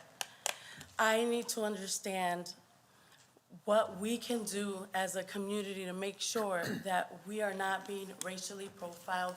Communities, people can go do groceries. It really hurts my heart to the core really bad that we're having this meeting here now, only because at the beginning of this meeting, we all stood up and said the Pledge of Allegiance under God, indivisible, under one nation, under one God, and everybody stood up, and everybody was under that one nation. We need to please stick together and make sure that all of us feel safe. Just let us feel, we want to be safe. We want to be heard. It's up to all of us. It's up to all of us. Do you see all these people here? Most of their families at home because they can't come out. Or they're doing something like that they don't want to do because they're afraid for their safety. And we need to make sure, as a board member especially, we count on you guys for a lot of things. And sometimes we do have a meeting and some things just go unsaid or goes right or left and nobody really pays attention. Please, please, pay attention to us. Please, let's work together. We don't want to work against one another. We want to work together. ICE is the biggest gangbangers here. We don't want them in our community. We don't want those gangbangers in our community having the authorization to kidnap and beat up and not be held accountable. We have to do something.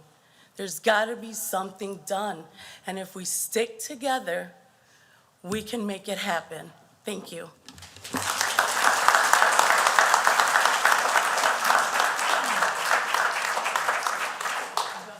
Otto?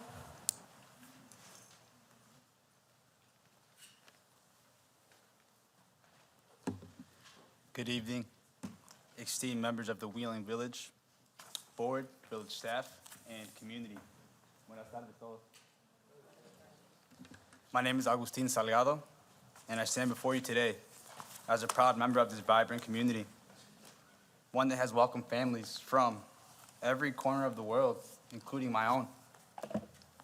I went to Mark Twain, Holmes Middle School, Wheeling High School. I worked for AT&T for 10 years. I worked for JP Morgan Chase, the loan closing officer.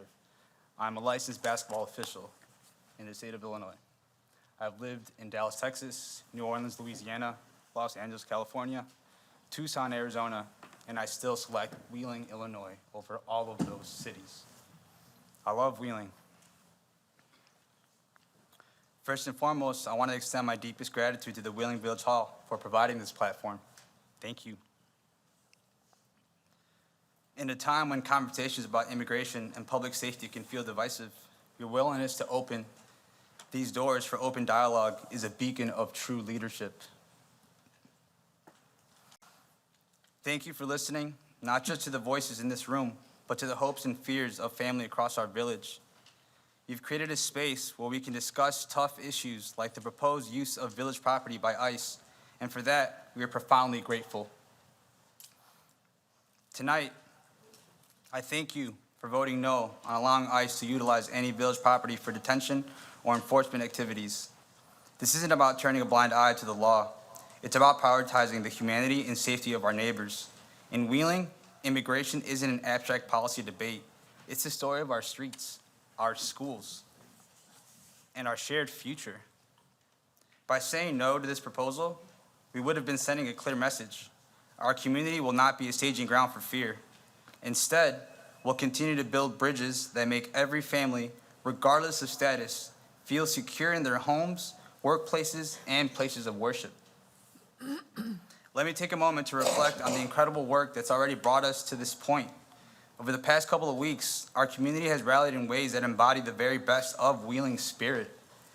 Wheeling Strong has organized food donations that delivered hundreds of meals to families facing food insecurity, ensuring no one goes hungry while navigating the uncertainties of immigration status. Generous donations from local businesses and residents have stocked our pantries and supported youth programs, reminding us that compassion is our greatest resource.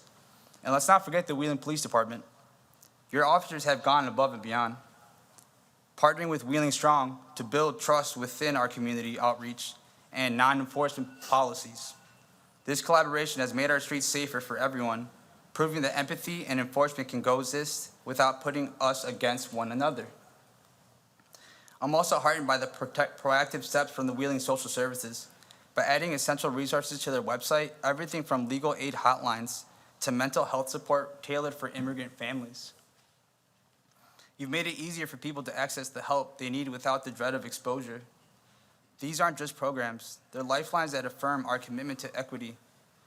To understand why this matters so deeply, consider the faces behind the numbers. Wheeling is a tapestry of diversity. With a population of approximately 38,500 residents, nearly 45% of us, over 17,000 people, were born outside of the United States, hailing from places like Mexico, Poland, India, and beyond. This is not just a statistic, it's our reality.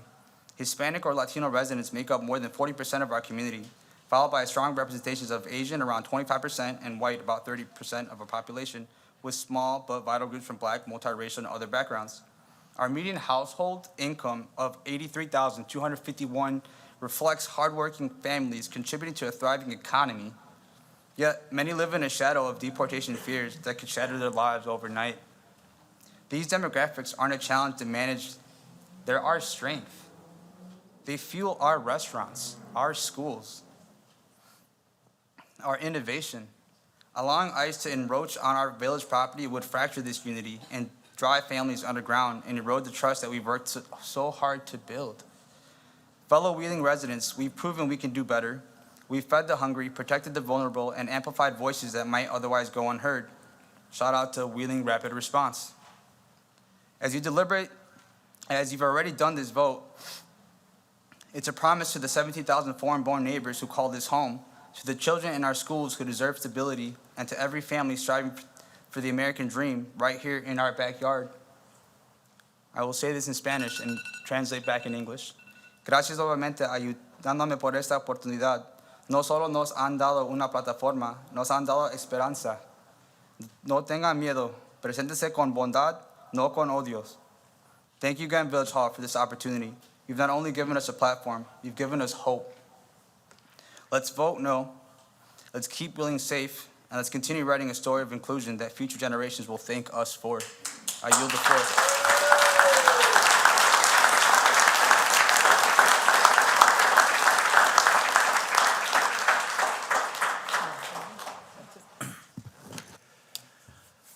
That is everyone who has signed up to speak.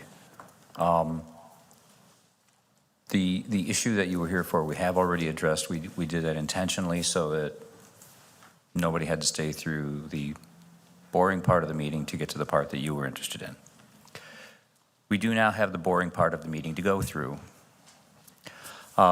You did raise some issues. We addressed some of them about halfway through. There are some other questions that I'm going to be talking to staff about after the meeting. I'm sure Ms. Roman will be in touch with us. I'm sure that Ms. Roman will be in touch with us. And I look forward to it. But now we do have the rest of our business to attend to. Thank you all very much for the way that you handled this evening. No, thank you guys all very much.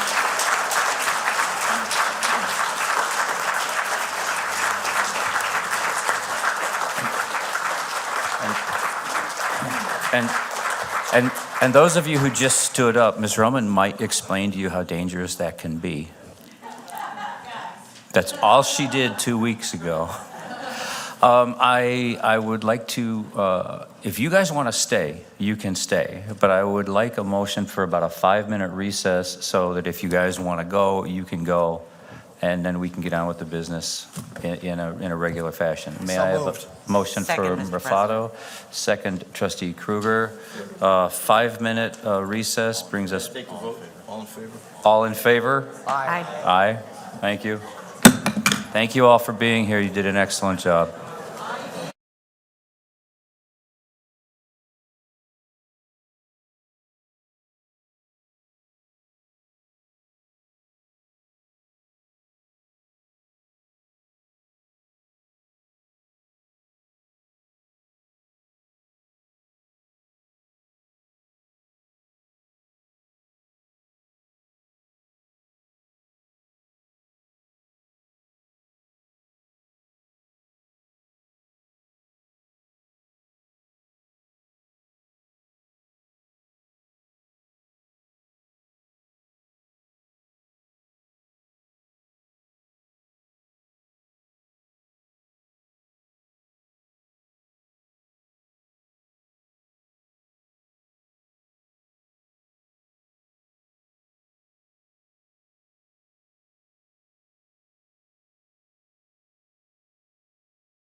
It was a pleasure to have you, and I have a meeting to get back to.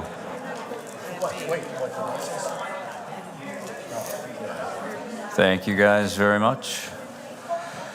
I believe I need a motion to reconvene.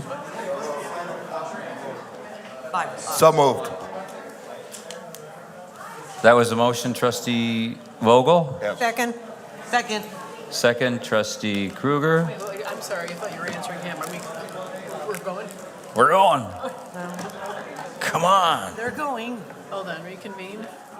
Going to reconvene at, we had a motion, trustee Vogel, a second, trustee Kruger. Got it. Probably need a roll call. At 8:28, You yes. could just do voice vote. All in favor? Yeah. That's why you're here. All in favor? Aye. Aye. 8 reconvene. Hey, chief, can you grab the door? Acting chief, can you grab the door? Can you grab the door? I get no respect. Okay, we have reconvened into regular session. Oh, yeah. Okay. Hey. What? Staff report. I got that right there. Brings us to the staff reports portion of the evening, and it's only 8:28. Mr. Smith, what do we got? Thank you, President Horker. The Old Village Lockbox at the Chicago address was closed on November 1st. Residents are already receiving updated envelopes with their bi-monthly utility bill that have the new lockbox address printed on them. For their reference, the new address is P.O. Box 8972, Carroll Stream, Illinois, 60197. Please update your bank's website bill pay recipient information to include the new lockbox address for the Village of Wheeling, or your payment may be returned to you. In addition to that, the last ACH withdrawal by Invoice Cloud for Wheeling Direct Pay will be on November 20th. After that, the village will no longer use Invoice Cloud. On November 21st, the village will switch its Wheeling Direct Pay program, all online credit card payments and in-person credit card payments to a new system, BSNA Payments. This new system will launch with the ability to pay not only the utility bills online, but also business licenses and accounts receivable invoices issued by the village. Let me see, what else do I need to say? Wheeling Direct Pay utility bill customers will need to create a new account with BSNA Payments after November 21st to have their payments withdrawn directly from their bank account. That'll happen for the first time on December 20th and January 20th. If you want to pay your bill online with a credit card, an updated link to BSNA Payments will replace the old Invoice Cloud links on our website on November 21st. Thank you very much. Thank you, Mr. Smith.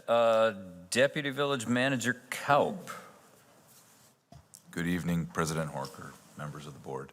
I just want to let you know that based on the late arrival of the autumn season and the fact that the leaves are just starting to fall, we will be extending leaf pickup for 1 week through December the 5th, rather than at the end of November. So you'll have an extra week to drop off your leaves. Thank you, sir. Consent agenda. Consent agenda. All items listed on the consent agenda are considered to be routine by the village board and will be enacted by one motion.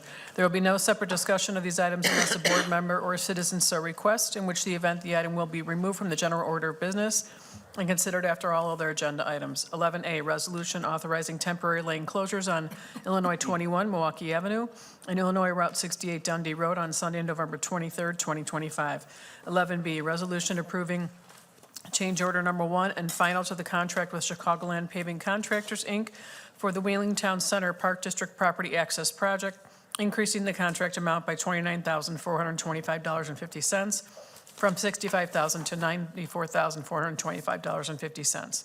11C, resolution accepting a previously bid State of Michigan contract from LaFontaine CDJR Lansing for the purchase of 5 replacement vehicles in the total amount of $251,378. 11D, authorizing acceptance of a previously bid suburban purchasing cooperative contract for the purchase of 5 2026 Ford Police Interceptor utility vehicles from Curry Motors in a total amount of $246,454. 11E, resolution approving a one-year contract with Clean Cut Tree Service, Inc. for creek and waterway tree trimming and removal services in an amount not to exceed $30,000 for FY 2026. 11F, resolution accepting and approving a contract with Anthem Excavation and Demolition, Inc. for the 318 West Dundee Road demolition project in an amount not to exceed $38,000. Any questions or comments?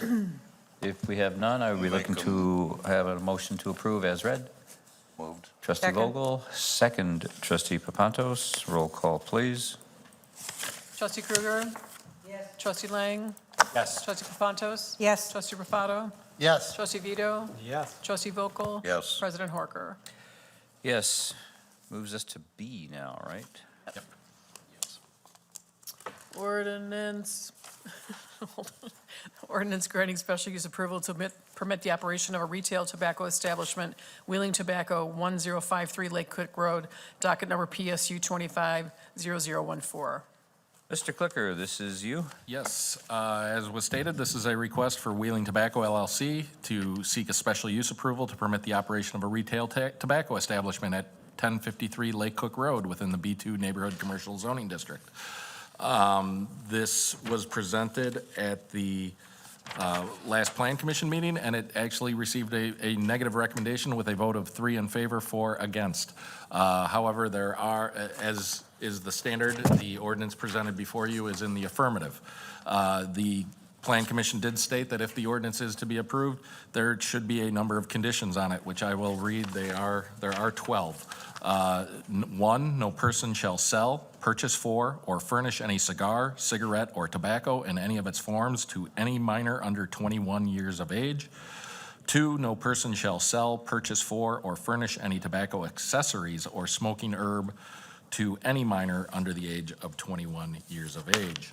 3, the advertisement, display, sale, offering for sale, giving away, or delivering of any tetrahydrocannabinol THC product as defined in Chapter 8.8 of the Village Code is prohibited. 4, the advertisement, display, sale, and delivery of products containing synthetic cannabinoid as defined in Chapter 8.54 of the Village Code is prohibited. 5, the following text shall be displayed at all times within a prominent place, which shall read as follows.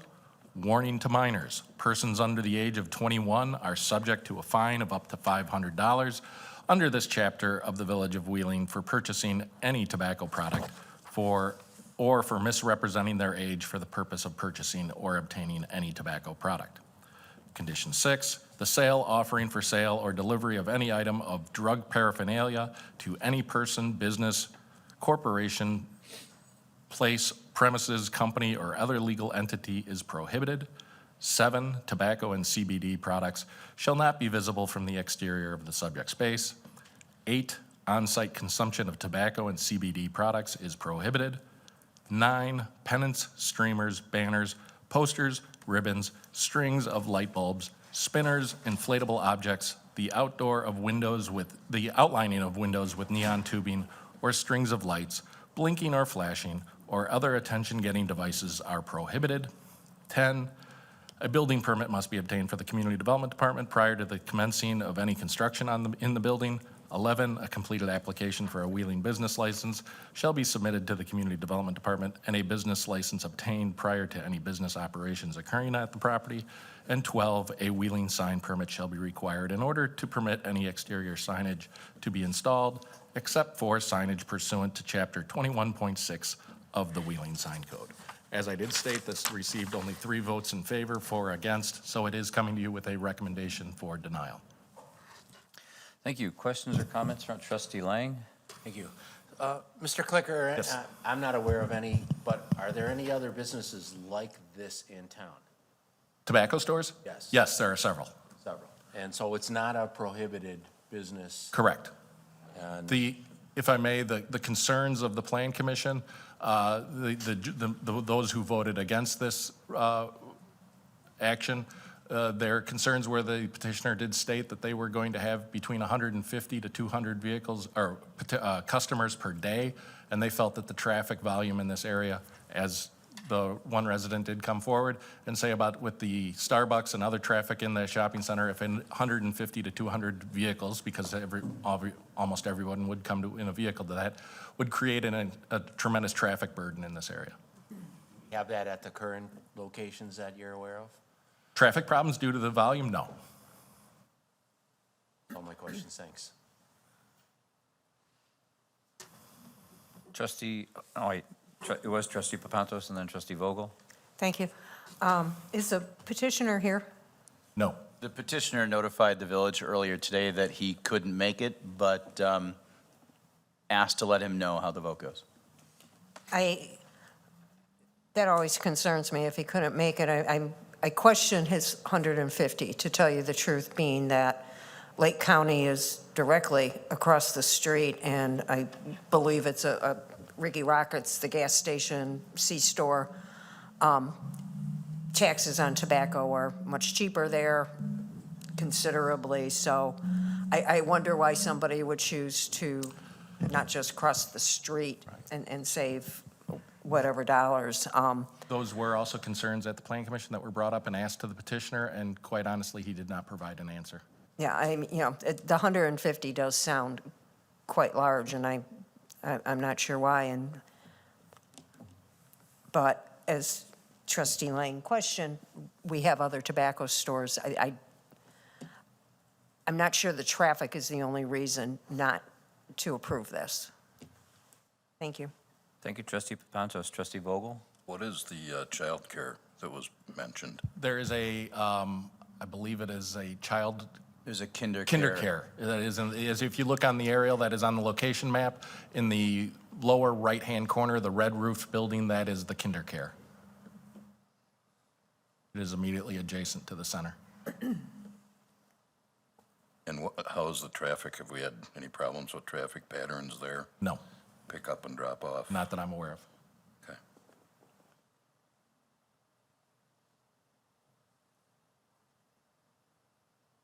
Oh, is that all set? Thank you. I was honestly kind of not sure about this when, given the negative recommendation, to, whether or not we needed another tobacco facility, but if the guy's not even going to be here. That's all I got to say. So we'd be looking for a motion to approve. So moved. Trustee Lang, second.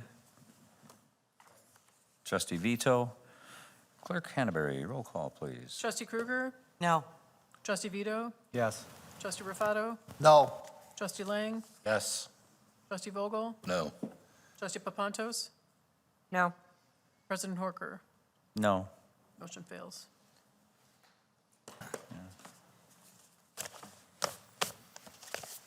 13C, resolution consenting to a Cook County Class 6B real estate tax assessment classification for the real property located at 199 Shepard Avenue, Wheeling, Illinois, PH Wheeling Industrial LLC. Mr. Becker, what'd you bring us? President Horker, trustees, we have an application from the owner of 199 Shepard to expand the building by approximately 15,000 square feet to accommodate an existing tenant who needs cold storage space.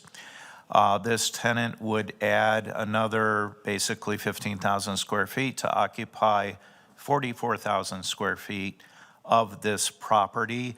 The tax 6B incentive is only for this additional portion of the building. The existing building does have a 6B in place that was passed by the village board in 2019.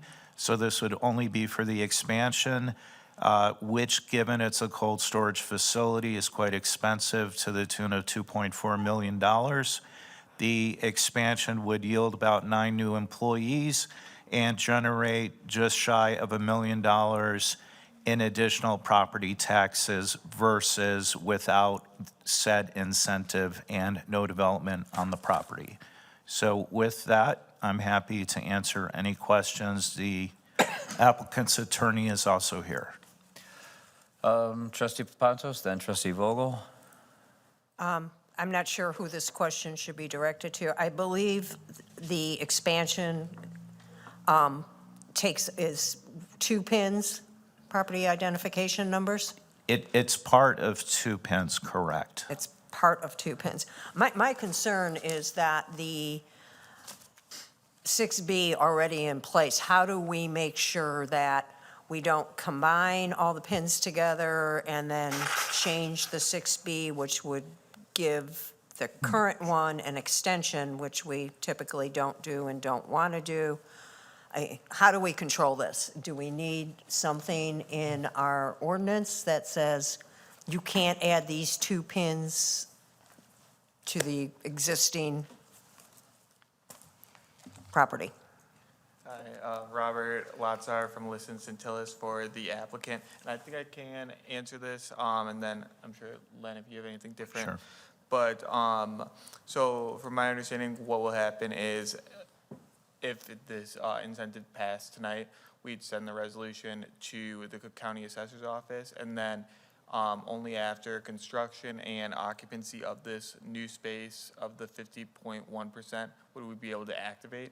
So I think at that time and at activation is where the attorneys would have to go in and make it clear the difference between the incentive being activated just for, as Len mentioned, this expansion, because it is just a new construction of this area, which is where the incentive is going to be, instead of the existing incentive. And so I think another way that might have to happen if there is any confusion on the assessor's level would be going into separate legal descriptions for the previous submission and this portion of the area. I mean, it is confusing. When I first started reading this, I was like, how are you? And there are often petitioners who come in who want to combine all the pins for tax reasons, and in this case, you couldn't. Yeah. And that's my fear. And I will just say I took over this case because another attorney in our office had another meeting in another village, unfortunately. But did Mark already submit separate legal descriptions? If not, that's always an option where we do the separate legal description of just the area at issue here. And he did not, so we could look at that, but Mark did indicate to me that this would be looked at separately by the assessor's office as new At the same office construction. where we don't have our tax bills yet? Correct. Thanks. I was going to mention that, but Hopefully soon, hopefully this week.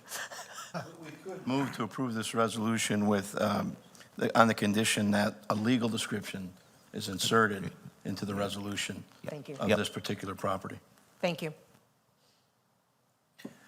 Thank you, trustee Vogel. That answered my question. Any other questions?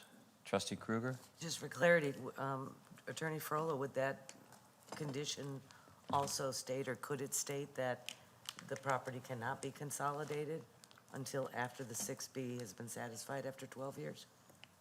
How would that affect? Well, I don't think we're going to do a PIN consolidation. What we would do is we'd have the surveyor, and since this was like a recent purchase as well, the surveyor would show the legal description for both those pins, and then he would piece out the legal description just for the new construction for this pin. But it could even be like a meets and bound. It doesn't necessarily have to be a full Alta survey, and then we would just submit it to the assessor's office. We actually recently did this in Elk Grove, so there, that is how we would do it instead of because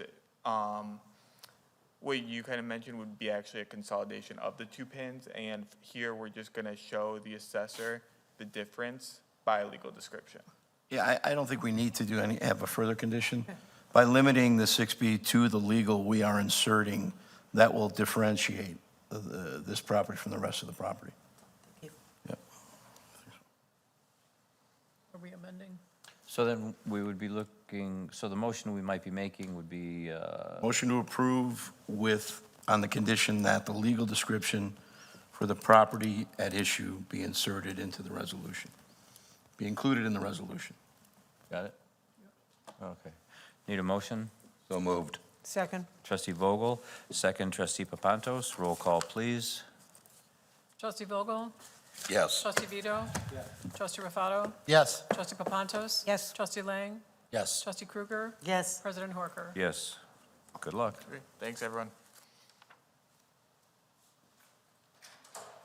13D, resolution awarding a restaurant, entertainment, and retail build-out grant for SunBerry Orchard Farm Market, Inc. at 548B West Dundee Road in the amount of $50,000. Mr. Becker, this is you. You've been busy.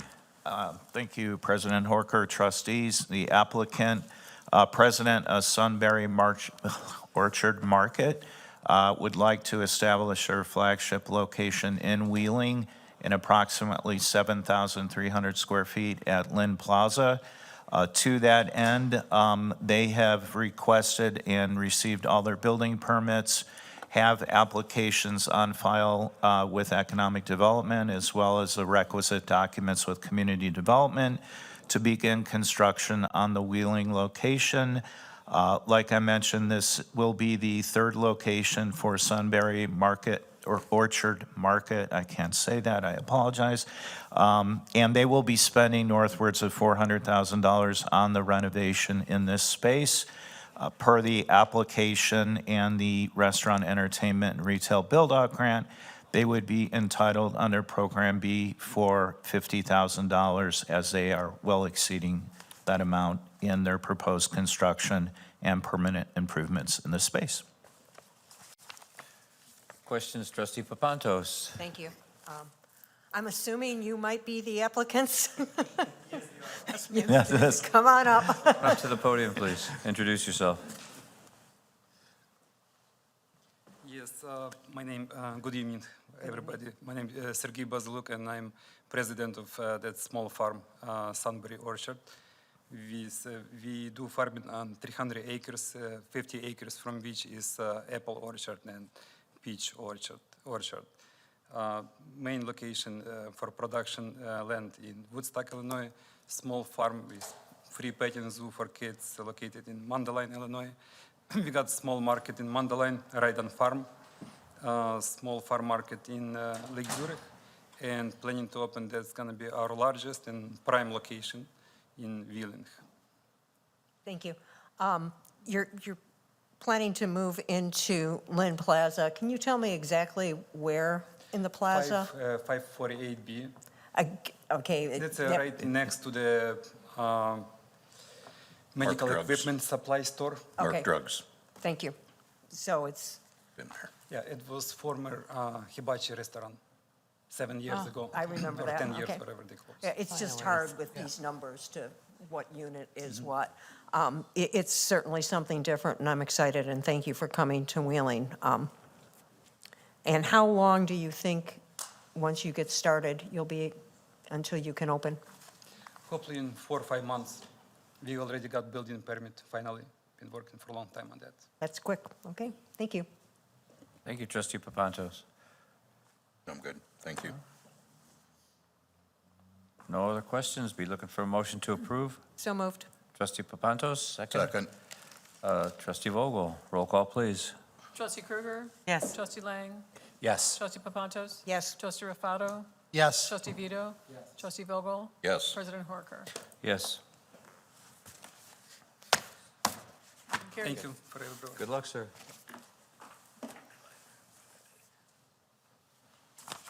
Official communications, trustee Rufato. Thank you.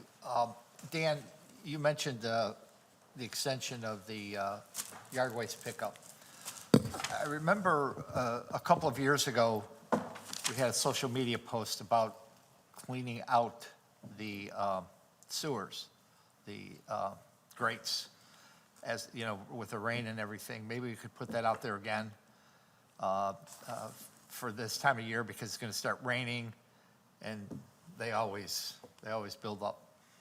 Certainly. We typically include something in the fall newsletter to Right. ask people to adopt any catch basins or inlets in front of their home, but we can include that in the extension for the It just so happened landscape it popped trees. up on one of my feeds, and when I completely forgot to ask you about it, and then when you brought it up, I figured it'd be a good time, but thank you. Great idea. Thanks. Anyone else? Trustee Vito. Younger kids who spoke tonight were very eloquent. I just want to point out 3 of them were on the mock trial team in Wheeling. Coached by me, that was Ariel Losner, Osmar Leva, who is a super, super sharp kid, and Yahir Aguilar. He was on the trial team for 4 years, and I just found out that Leonardo Mara kid, I guess, is on the debate team and has never done mock trial, but I'm going to try to change that. He was the best one of all. He needs to be on that trial team. They're really good. But yeah, They're really good. Excellent. Your work is paying off. I guess. So will they be joining your firm in about 4 or 5 years? It's Osmar. He's got like real firms looking for him. Yeah. So. Any other official communications? Ms. Roman, nice work. Thank you. We still have the bills to pay for October 15th through the 29th of 2025. I need a motion to be approved as presented. So moved. Trustee Kruger, second. Second. Trustee Rufato, roll call, please. Trustee Vogel? Yes. Trustee Vito? Yes. Trustee Rufato? Yes. Trustee Papantos? Yes. Trustee Lang? Yes. Trustee Kruger? Yes. President Horker? Yes, that leaves the last little bit of business for the evening. I need a motion to adjourn. So moved. Second. Motion trustee Papantos, second trustee Kruger, all in favor? Aye. Aye. Meeting is adjourned. Good night, everybody. Thank you all.